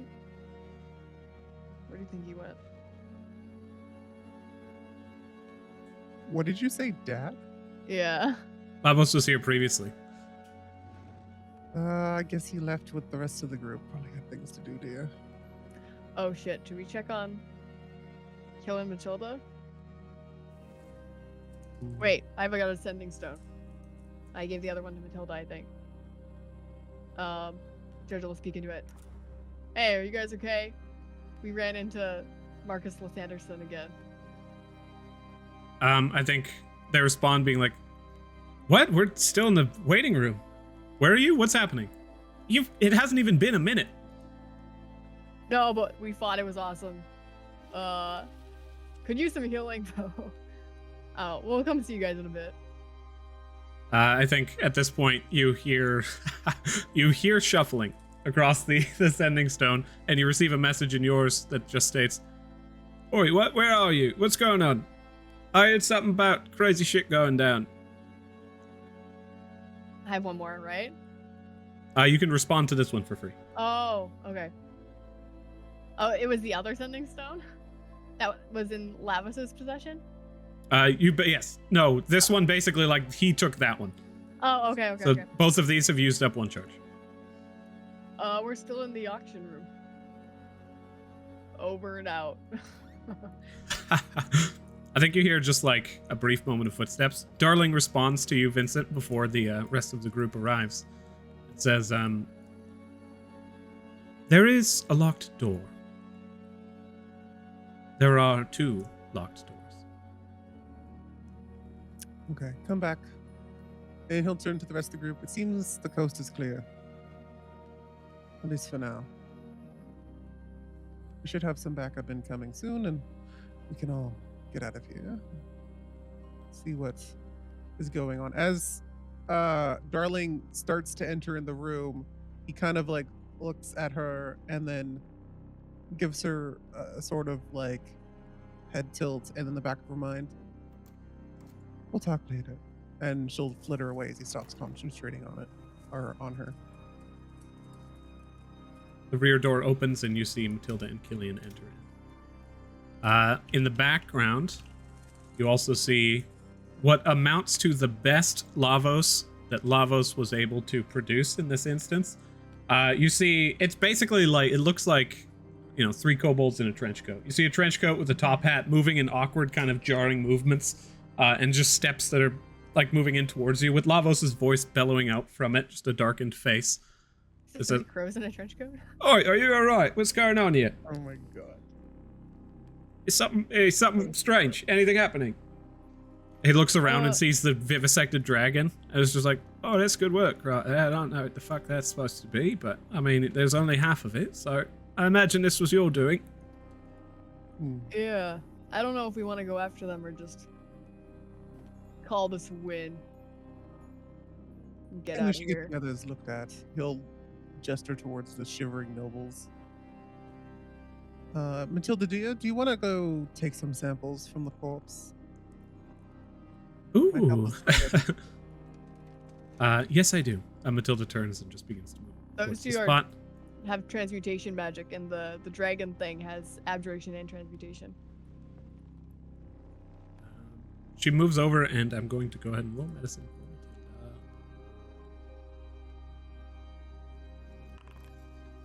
Vincent will start to systematically try and escort people out. essentially. She Assuming called. The nobles don't want to wait around for us to start investigating stuff. This guy is still just like frigid and freezing. Begins to move out at the behest. Carmina now begins to escort this elderly woman. Who's just like, I don't need your help, but oh god, golly, do I appreciate it. And begins to move around. Carmina's like, I'm glad you went with a positive thing there. And the Estevan moves over and just once again looks towards all of you and I hope you'll comfort me. Trust me, throughout the circles, people will know of this. Your heroics will not go in vain. But slowly, Carmina's like, all of you, this way, this way, this way, towards the entrance. Actually, I'm going to go ahead and just take a peek outside. She moves over and glances out the area.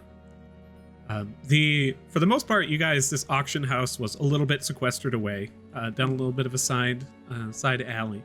The front entrance, as the doorway opens, you can still see in the distance just people coming and going on the side street, none the wiser of what had just transpired. Quite late in the night, no less. But Carmina looks and says, I believe the coast is clear. And begins to... One of my carriages should be out front. Have them use it if they need it. Where shall we take you? She points towards the other people and says, there, I'll go first. I believe that I would like to go first. And then the rest begin to follow suit as they make their way out of the auction house. He'll mentally, Carson, you should have company. Oh, Escort them goody. where they need to go. I am so looking forward to company. I will ensure they get to where they're headed in safety. Is there anything else you would like me to partake before rejoining you? Not for now. Just make sure Carmina wishes to go home, let her. If not, you can bring her back here. Understood. I'll see you shortly. Be safe. He doesn't respond to that one. As everybody else leaves the area, you are left to yourselves. Matilda says, they died a while ago. I mean, this one burned, and that one's head is over here, but they've been dead for quite a while, I think. Someone do some grave robbing, you think?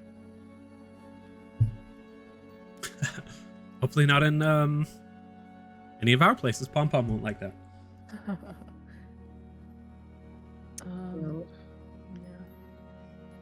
Do you think we could find Lincoln? I mean, it's sort of sketchy, right? That he's been part of like 2 events that have been. He seems to be a person of note. To be honest, Jojo, your logic could also lean towards us.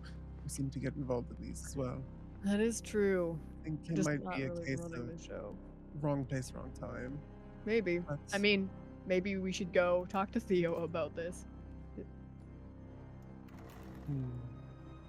You think, well, Theo had some information in regards to the alchemical stuff, but I don't know if he'll know anything about Marcus, necessarily. This seems to have to do more with the dungeon.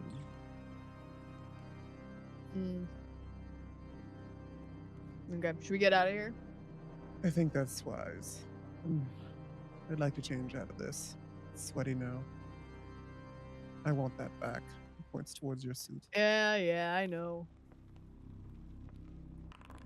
While investigating the bodies, Matilda comes forth with 2 wooden symbols that seem to be in the shape of an eclipsed moon.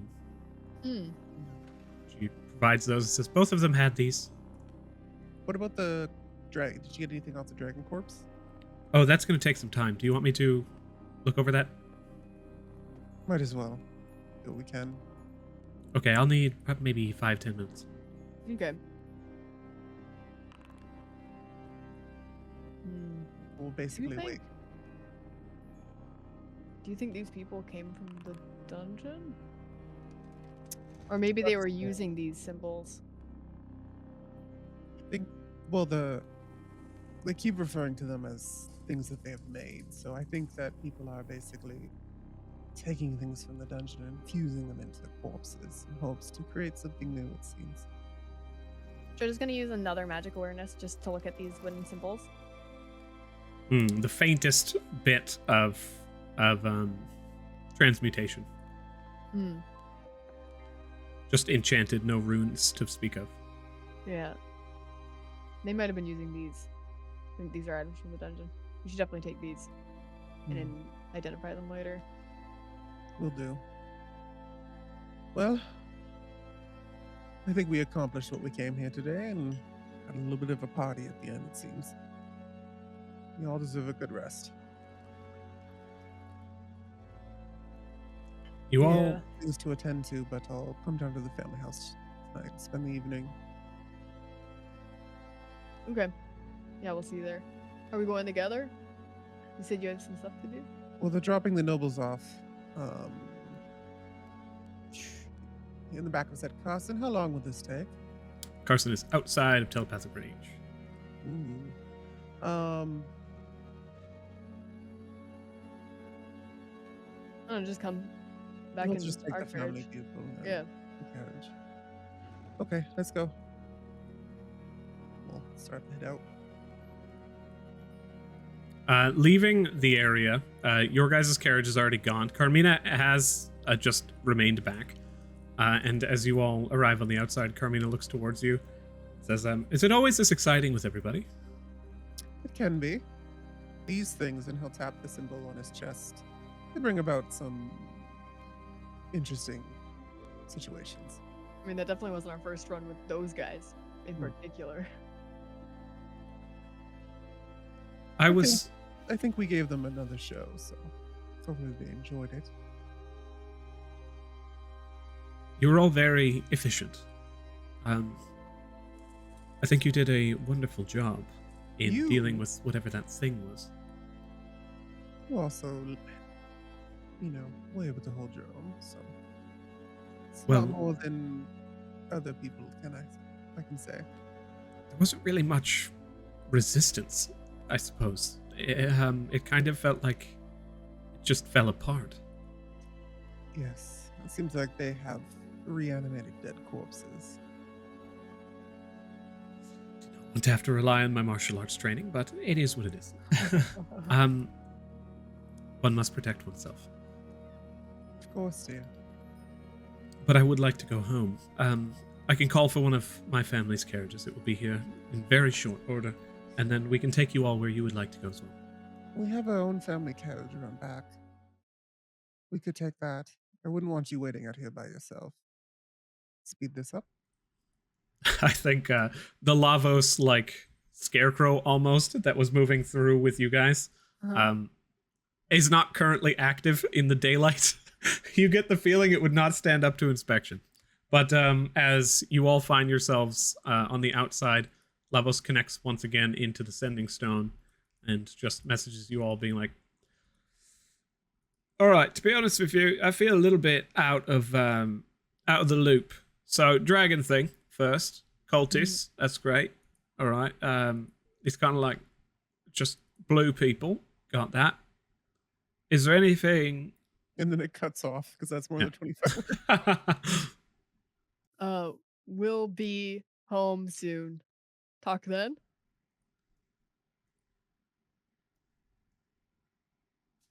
All right, sounds good. I was thinking, is there another charge? I'll see you then. You can. It sounds done and all, but you can reply if you'd like.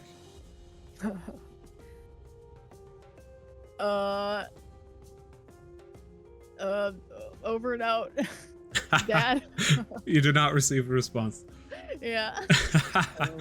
Yeah, we'll go back to the carriage and start. We're already in the Cobble district, so it's going to be pretty easy to drop Carmina off at her estate.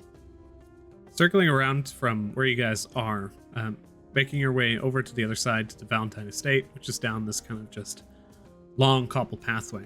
You see a massive and lavish, almost country-style mansion set into the corner of this small city. A sectioned off large lot of fine grass and topiary. And as Carmina kind of jumps out of the side of the carriage, Carson at the top gives a nod, and Vincent will actually get out. He wants to escort her to the, into her home. She's a little injured in a bunch of stuff, so just in case. Carson's actually not here. Fairlin opens it up and gives you a nod. And as Fairlin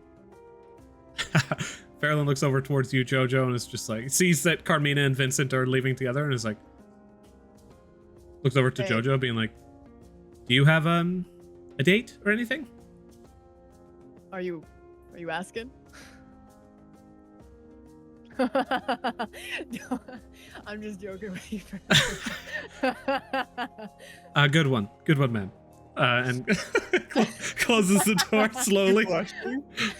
He's like, he opened his mouth being like, I don't know how to respond to that. What is the answer to that question? And then, yeah. I don't know. I haven't thought about this. I don't know. Was I? Funny.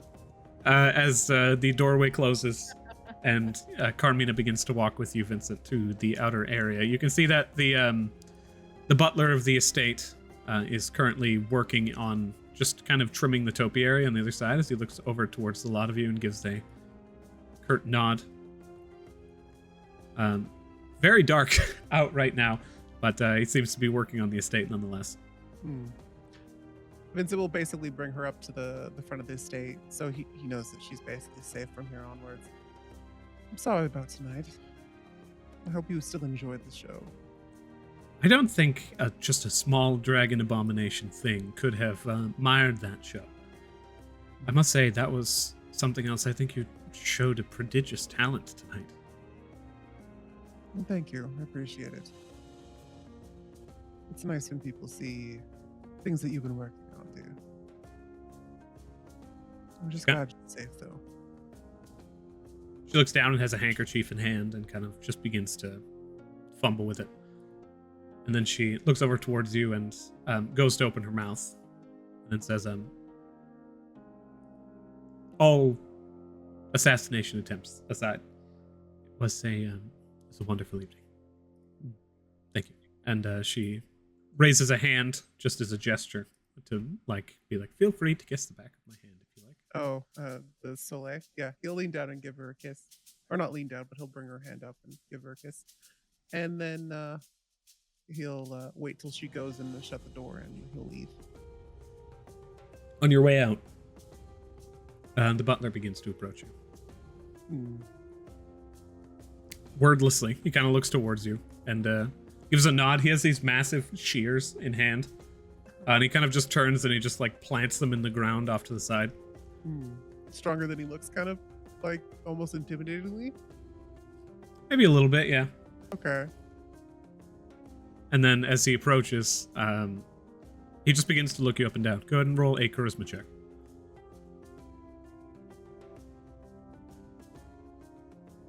It's not looking his hottest right now, but well, depends what this guy likes. 23.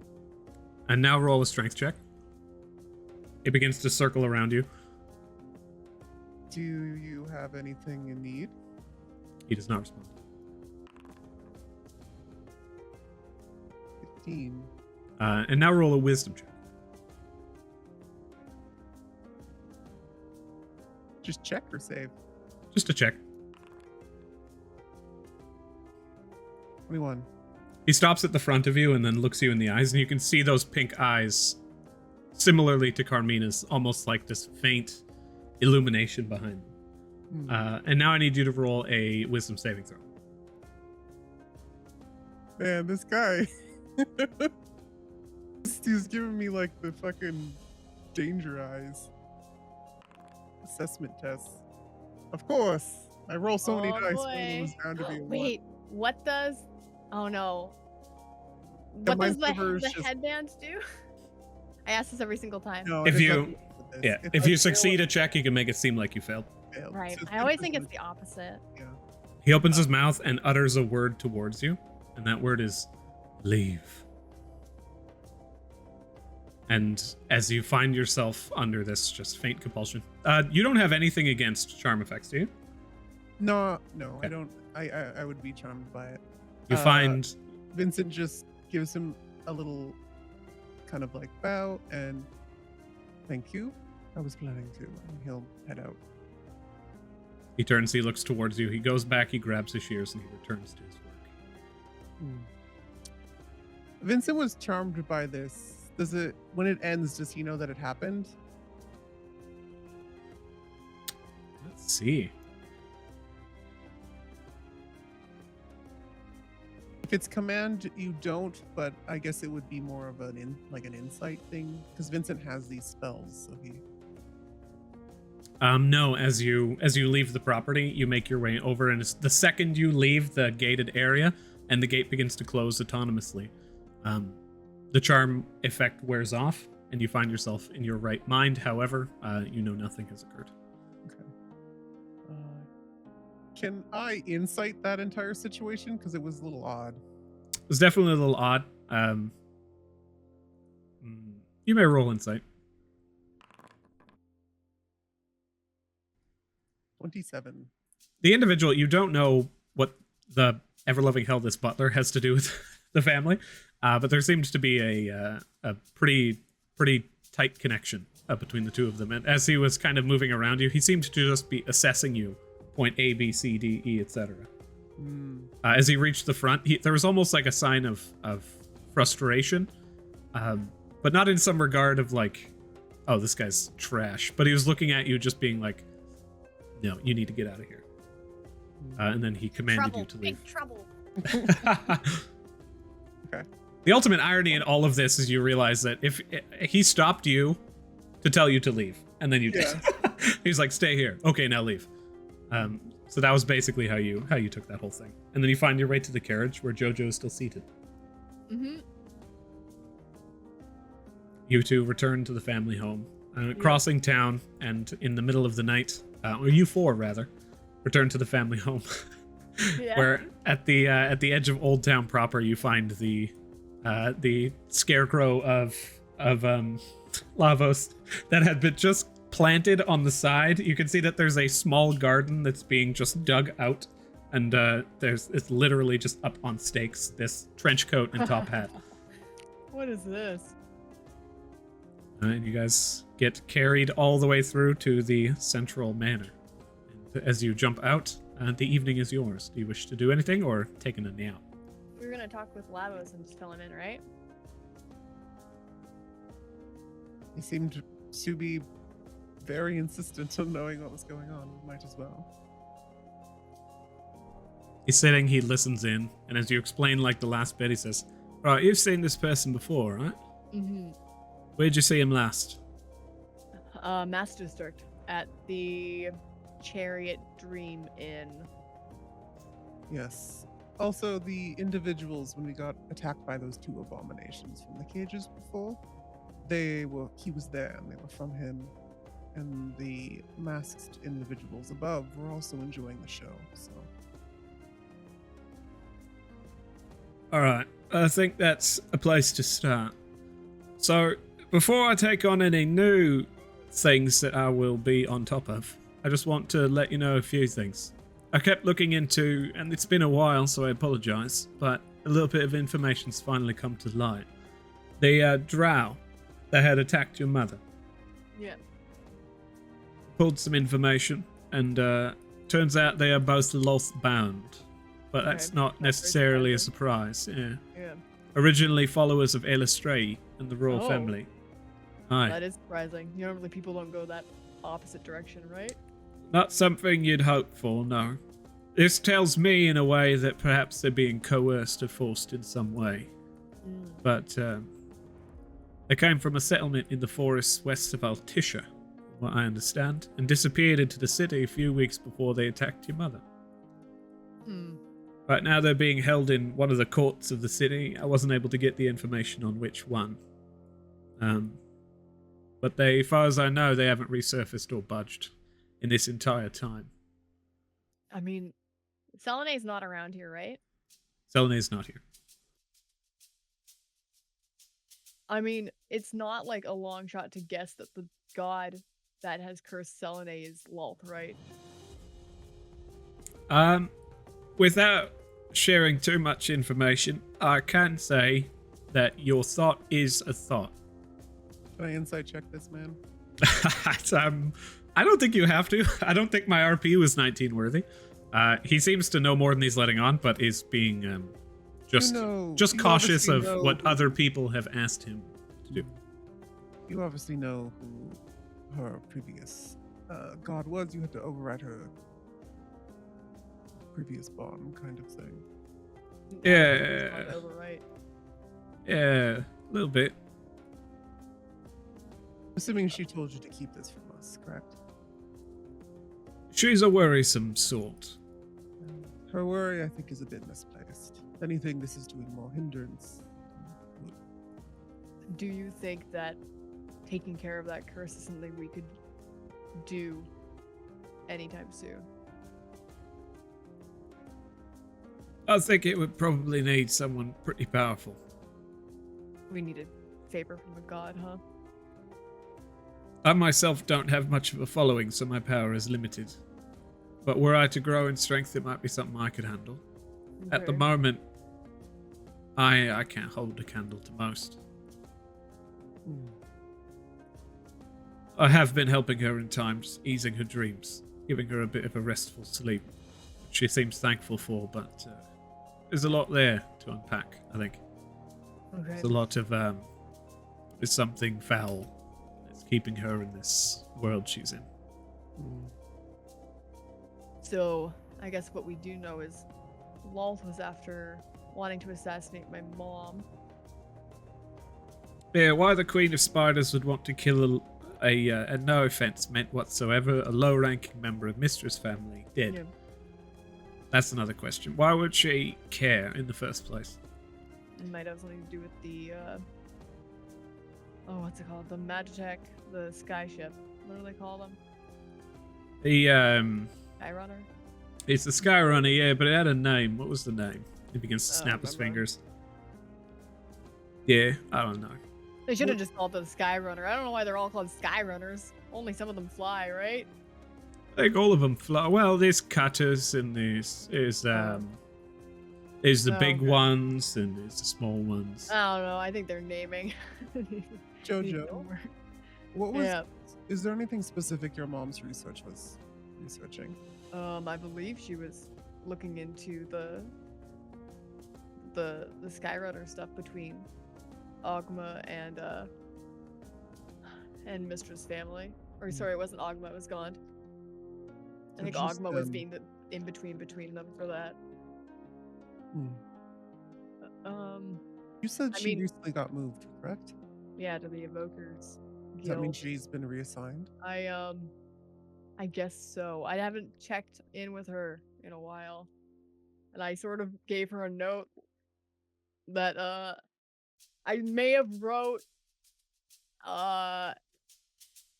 reactively, maybe. I don't know.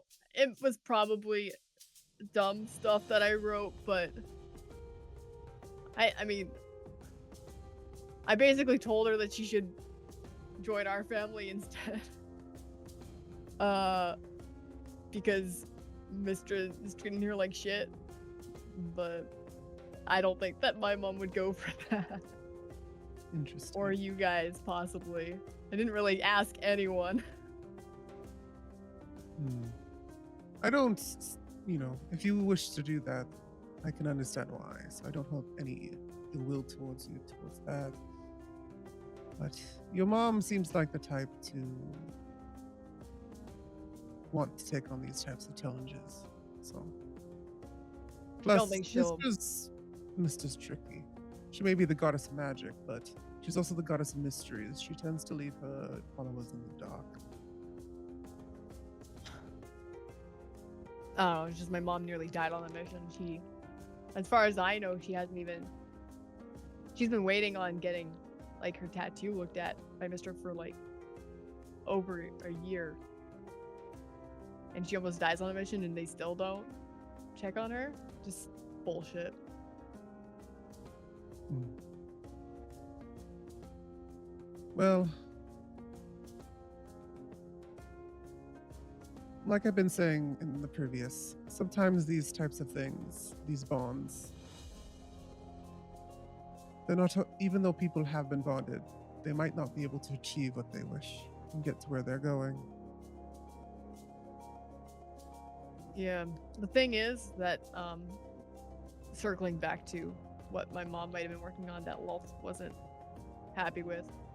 I mean, I didn't actually know what my mom was working on. She's apparently an infiltration specialist, so she really could have been doing anything. She's basically a spy. I don't see. There's a lot of reasons why Loth would want to kill a spy. It feels like she's doing more than it seems she is. I mean, her involvement in that mission that you went on to Ironhole also seems like it just wouldn't add up. If she weren't some kind of trusted individual, why would she be sent as the main force kind of thing? Yeah, she's more than she's letting on. It's almost like, I mean, this sort of dumb maybe. It's almost like maybe they're not ranking her up on purpose so that she's able to sneak into places easier. Not sure what their reasoning would be. But I know I don't feel like Mistress hurting for adventurers. I'll go check on her tomorrow. Yeah, as long as she's safe, and if she's going to run off and put herself in danger, she's an adult, but we can look into this a bit. For now, I guess. Also, if you're interested, I don't know if you noticed, I may have snuck this little one by you, but I wasn't actually at the auction, right? It was it wasn't really me. What? Yeah. You don't say. No, No, I did. Thing. Oh, yeah. I just get anyway. For the most part, it's a body, and if you want to look at it, it's very fun. It's just a series of kind of instruments, you see, and at the top of it, I just have my little raven, right? So it's if you look, it's so cute. But I've managed to. The point I'm getting at here, right, is that I've managed to put a little bit of my consciousness into a smaller version of myself. It's kind of it's a little bit of what Carson does a bit. He helped me out a little bit with this. But I found out, actually, I'm learning something about myself. I do seem to be able to manifest kind of like a mimicry of people's abilities. If you find anyone with any particular interesting talents, let me know. I might be able to, just eat them, so to speak. Not literally, I don't eat people, right? That's not my jam. I prefer jam. All right, excellent. He stands up. He says, yeah, keep that in mind. Not a quest or nothing, but just in case. It's a little bit of a fun thing. Now, what about that follower, Matilda's follower? Oh yeah, she got moved to Mal's place. Okay. Yeah. How are we on the luncheon you wanted to get invited to? Is that soon? When is that? It's the end of the month. So, the end of the this season. So we're looking at right now. If we were to head in the dungeon, we would miss this. But that I think we're not invited, right? It's just slab. It's a god-specific thing in the first place. But we have quite a bit of time. Let me go ahead and look here. We sort of fucked up the Syrian connection. Let's see, you guys are looking at 1, 2, 3, 4, 5, 6. You got 13 days down. It seems I don't want you lot to worry about it too much. It does seem like we've been making waves, and there's a lot of interest. Especially after tonight, I imagine a lot of people are going to be speaking pretty favorably about the family. But definitely get noticed. In the meantime, it's a toss-up. I'm not entirely certain. But again, this happens every year. We can always get in next year and see what's what. Okay. So, and then there's also the meeting with the royals, and also the court date with Shiana. There's a lot of stuff going on that I've sort of been putting on the back burner mentally. What's the deal with those things? I don't think we're going to be invited to Shiana's trial, to be honest with you. That's good. I did not want to talk at that thing.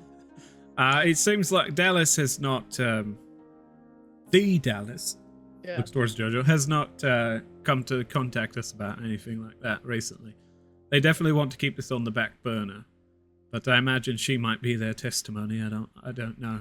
At the very least, if anyone were to go, I feel like it might be me, considering I'm the one who's assassinated and all. Well, If I think that's if the any of case, us go, we should probably all go. Just to like. I just mean to testify specifically. Yeah. I don't think you need to worry about going up on. Good. Oh my god, I do not want to do that. For the most part, I don't like you guys separated at all. I might even send a raven to be with you from now on, but that would limit my abilities. I'm gonna look more into this. I'm gonna start scouring Mask's district and see what I can pull up.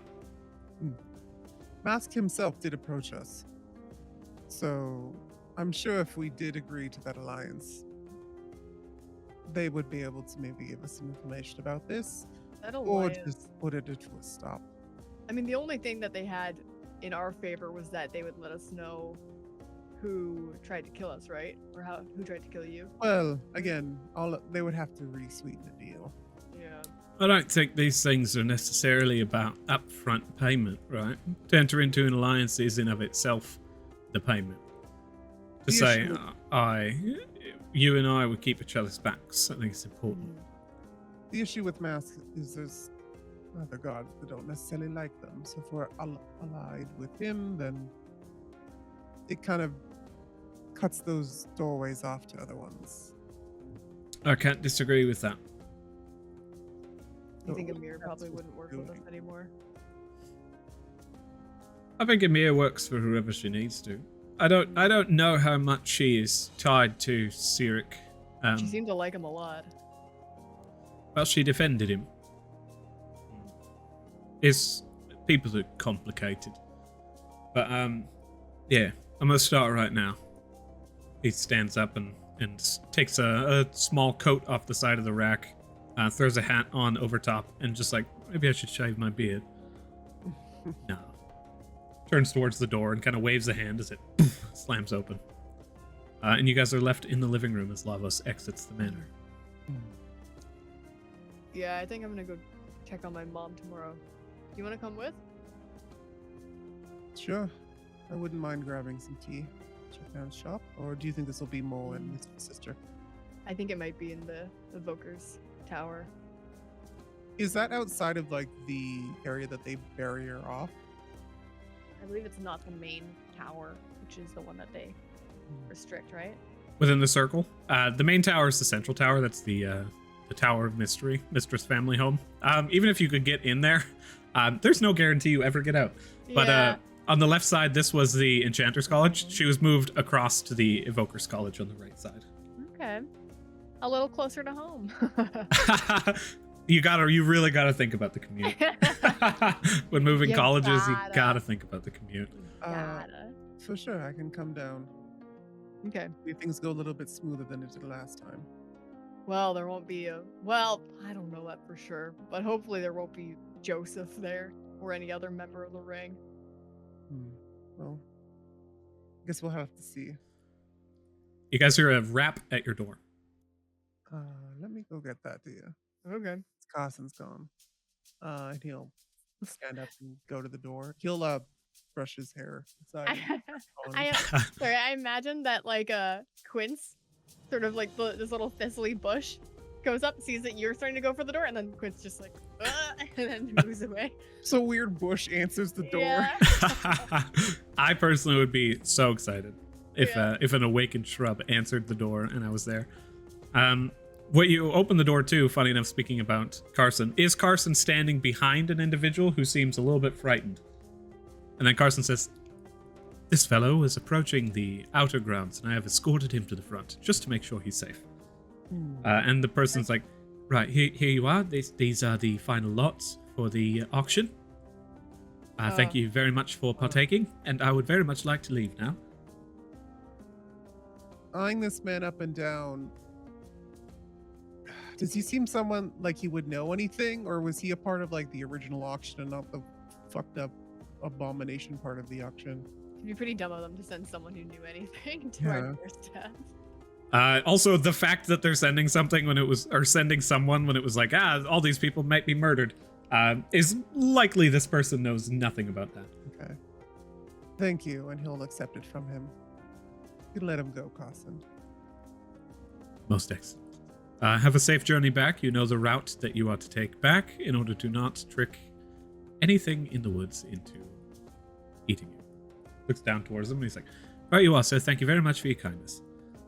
Turns and just runs. Carson looks towards you. His smile just shifts down. What does it say? He looks into the... Is it an envelope? What is it? It's a small envelope. You can see as you flip it around to the other side. It is marked with an unfamiliar sigil. The sigil is simply of a hammer and a gavel. Okay. He'll take mental note of that and do a little drawing of it later, and he'll open it up. You pop open the letter. It says the remaining 3 lots to be drawn from the auction are to be done so in stages. These are the 3 remaining items, right? Indeed. Wait, the 3 monsters we killed? I don't think so. We never even got to the 3 remaining lots. We just killed the monsters. I'll tell you what. You guys have advantage on something. But as you are looking over the individual pieces, the 3 remaining lots are one large carriage. The second lot is better than our carriage. It's just the name one large carriage. There's no image. There's no anything. It's just in this fine stationery. One large carriage.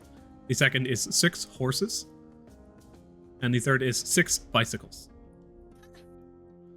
The prices are it's 2 large carriages, and they are 195 gold pieces for the lot. 6 horses, 220 gold pieces. 6 bicycles, 75 gold pieces. And then in this fine stationery with flourishing writing, you may roll. You have calligraphy set, yes? No. No. He has painter supplies, but yeah. Okay. And as you guys are looking over this, both of you may roll investigation. You may roll investigation with advantage.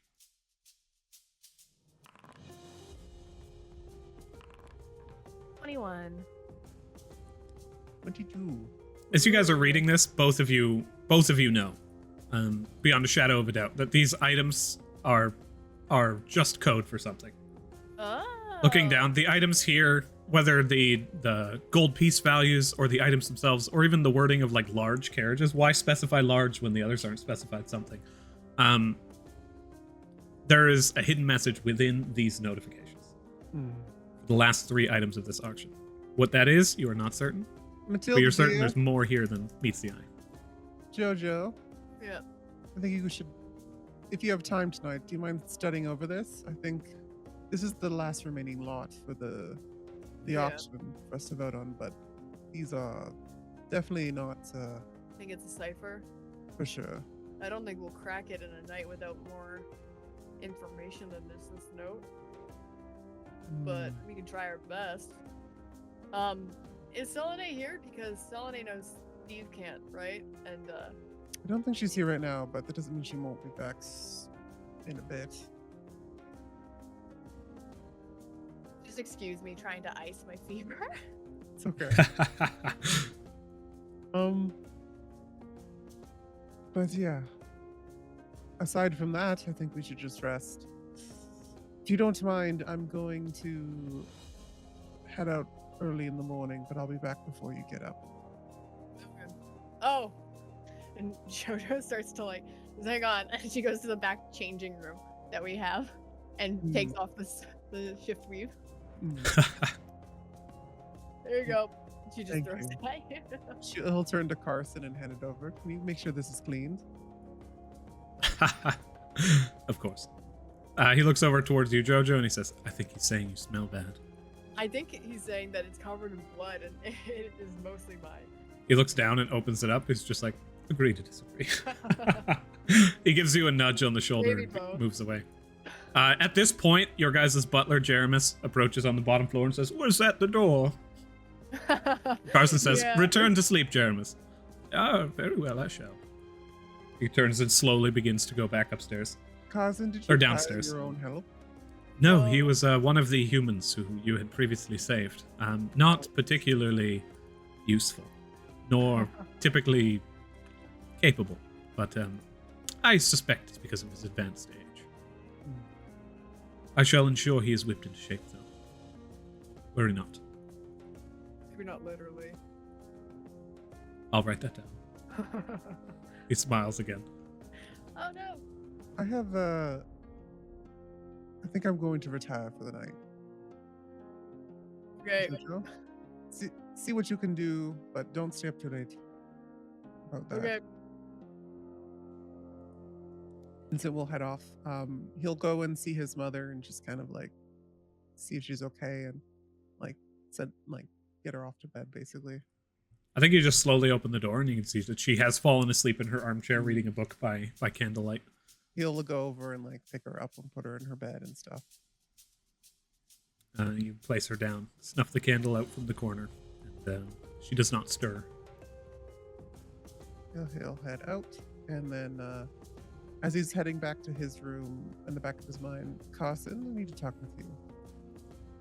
I have something to say as well. I just didn't want to. Well, I didn't want to say anything in the home because Lavos can be rather a worrywart. He does that, doesn't he? He does. You meet Carson, who just kind of meets you outside as you guys begin to circle the grounds. I found this, and he produces another letter. It had nothing to do with that previous visitor. He seemed to be innocent. I just enjoyed scaring him a little bit. He hands you the letter, and it in not fine stationery, a simple papyrus with a bloody handprint on the top of it. You see that it is just a rather large hand that takes up almost the entire sheet of 8.5 by 11 paper. But he slowly hands it to you and unfurls it. Says, "Do you have any idea what this might mean?" Is it just a parchment with the handprint on it? Parchment with a bloody handprint. Judging by the shape and the size of the hand, is it Castiel's? No, it's bigger. Bigger. Cats? You hope not. No, most certainly not. I'd say that you don't recognize the handprint on the piece of paper. Okay.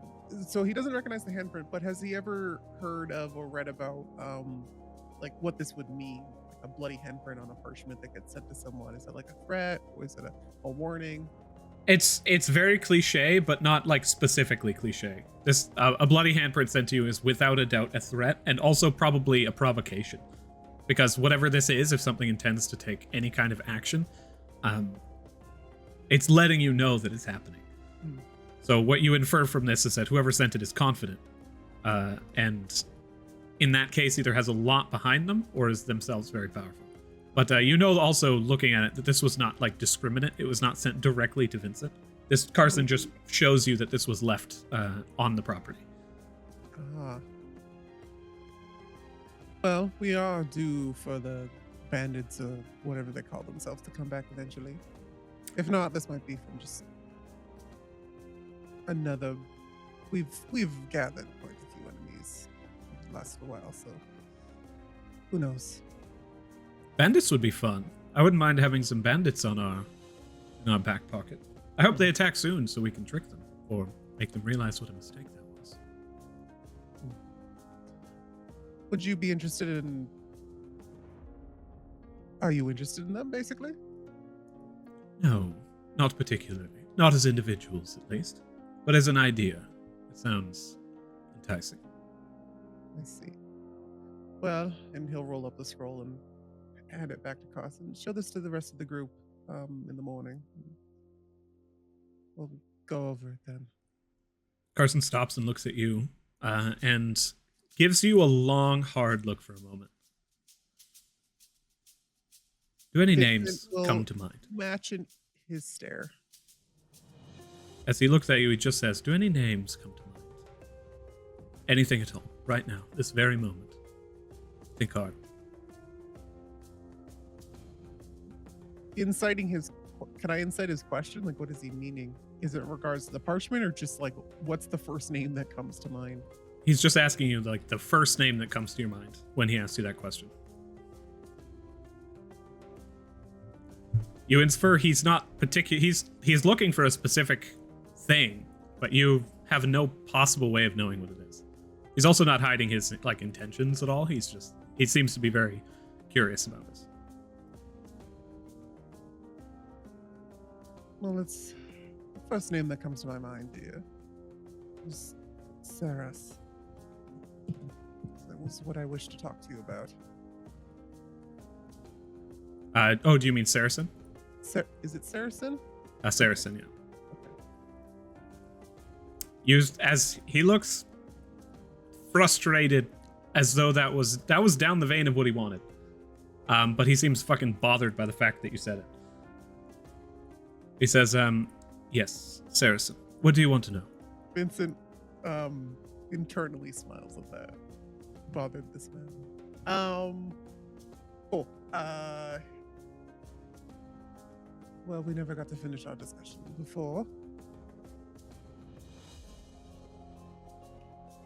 I know you think that the person that's been invading my so-called communion level ups is this individual. And during it, he said that you were trying to protect me.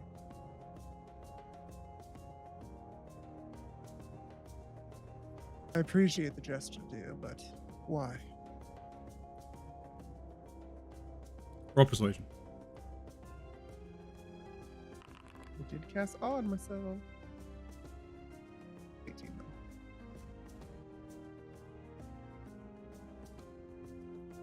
I'm not going to tell you much. Just enough to protect you, so to speak. Saracen is a devil. Yes, But you I feel mentioned as though that you've before. understood that. I don't think I needed to tell you for it to have been known. But one thing that I will say. He's had his eye on you for some time, I think. And not just you, a handful of others. But he's evil incarnate. He wants nothing more than to feast. A creature of gluttony. And a creature who can take. He's done this before. I've witnessed it. Now that his eyes are on you, I want to protect my prize. So yes, I am protecting you. As I can. But it seems Saracen grows stronger. He once was sealed as I was. But now it seems that he's been freed.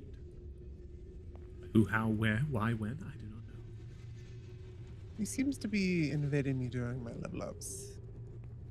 You guys don't have any connection to the dungeon, do you? Is that where you were sealed?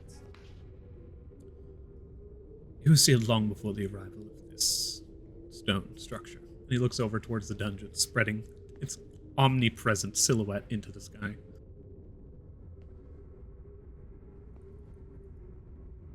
So no, I don't think so. Perhaps he devoured what passes as a god in this world. I shudder to the thought, but it's not impossible. If ever you hear the sound of chewing, the back of your mind, the back of a small cafe, sourceless, just be careful. Alright, I can take care of myself, but I appreciate the gesture. One thing I want from you, though. I'm to go up against this. Those things I can deal with my grandfather, but this is a bit different. I'm going to need power to deal with this one. I figured this is something you could help me with.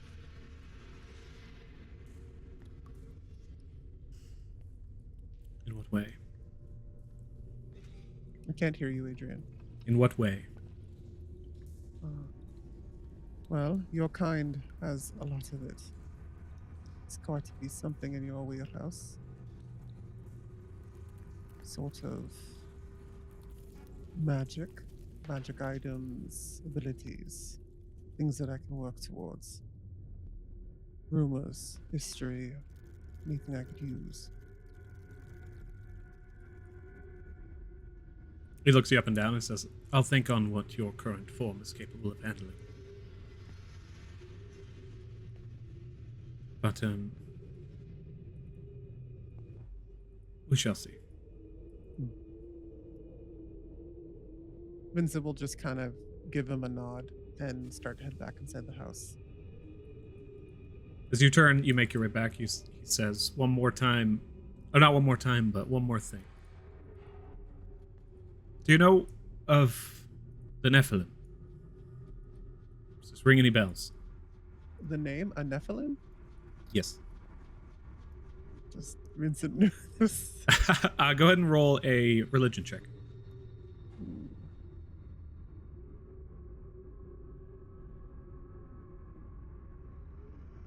Could I add cool under pressure to this or not? This would be like a distant knowledge situation. Oh, okay. Yeah, I don't think cool under pressure would apply in this situation. 6. You're entirely uncertain. Is this someone you would like me to look into or be wary of? Neither, actually. Just testing the waters. But now, please, Master, have a good rest. I will think over what you've asked me. Okay. Vincent heads off and goes to bed. Jojo. You went to bed, yes? I think she was supposed to take a look at the cipher, but honestly, she's pretty like pooped, and she doesn't think that they'll be able to do much. So I think she like tries to, and then immediately like passes out. Okay. She's let at me like just... she's at like a table with Matilda, and it's like, Matilda she doesn't sleep, so Yeah. she can handle it.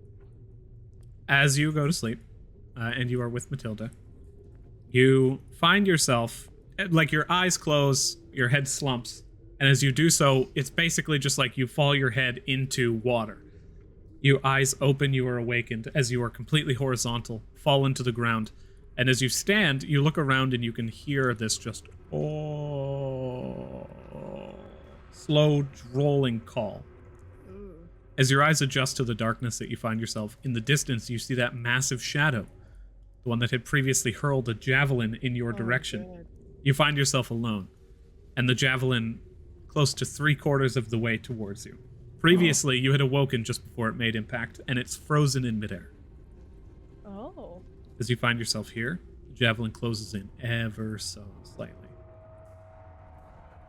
continuing to move on its path towards you. What do you do? How could I gauge the distance versus time? How long do I have before it gets to me? Roll Would I investigation. have enough time to actually get out of the way of this thing? Investigation. 12. You seem to have all the time in the world at current as you stand there. You look Okay. over towards it. It does not. It's all but suspended in midair. I would like to take a look around at the surroundings and see if there's anything, but then if there is nothing, turn my attention towards this javelin and see. I'm gonna try and like pivot to the side to try and take a look at like the handle to see if I can see like any engravings or markings that would perhaps tell me a story about this god that I only really know the name to. You, like remaining in place, you pivot to the side and you begin to look over. The javelin itself is easily 600-700 feet long, utterly massive. The point of which coming in towards you. As you pivot and you begin to look, all you can really see from this distance is the silhouette, but it's not impossible. Go ahead and roll a perception check. Your previous investigation, you know that you just don't have enough information to infer anything yet. Okay. Perception. The 19. Along the haft of this weapon, this pole arm that is coming in, you can see that there are engravings of grand battles, of the movement of orcish figures through and the subsequent destruction of everything behind them. The orcs on this area are about halfway down the length of the javelin, and everything behind them is desolate and flame. Everything before them is civilization. You see etchings of houses and various different locales. This space, I'm on the 6-sided die again. As you look around, you're just in a plane that travels into the distance, and then you can see the geometric end of the plane before you. But it's a far distance off before it like switches to the next plane. I would love to try and affect this dream in some way. Jojo hasn't really tried to affect any of her lucid dreams that feel like they're more than just dreams before, and I think I would like her to try and, thinking back to her fight earlier, shift the space around her so that she is to the other side of the D6. She's a warp. Here's the fun thing. I will say roll a D6. Okay.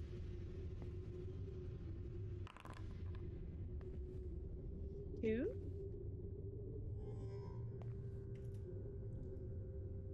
Okay. You look around. As you begin to attempt to move the world around you, you roll for me it's your barbarian levels that are doing this, right? I would say roll a wisdom check. You can add your proficiency. Wisdom check plus proficiency is a +2 right now? +3? Your proficiency at level 6, I +3. believe, is +3. +3. Normal. Ooh, 9. 9. You attempt to control this movement, and the space around you begins to shift, but not to a location that you would have desired. As you begin to move the world, you find the, just blank plane that you were on shifts. You begin to move. Around you, you hear wind. And as the world begins to grow, you see piles of scrap. You see thousands of years of discarded weapons, armor, devices, glass, shattered around you, almost exploding, as you can see shards coming towards you only inches from your face. And as you do so, that javelin comes that much closer, an impending doom awaiting upon you. Ooh. You see pockmarked hollows, pits for kilometers. This place is a place of abandonment and of desolation. No inhabitants but you. The death that awaits you. Ooh. You open your eyes to the, drool-stained piece of paper that is now your pillow. And as you find yourself now lucidly awake, that is where we'll end today's session. Okay. Sword of Damocles hanging ever so lightly above your head, but giving you time to think your way. The challenge has been issued in both directions. Oh boy. How many rounds? I don't know. Or Jojo just dies in her sleep. That sucks. That's the worst DM ever. Thank you all for coming. And until next time at the Dragonleaf. Bye, everybody. Bye. Yeah.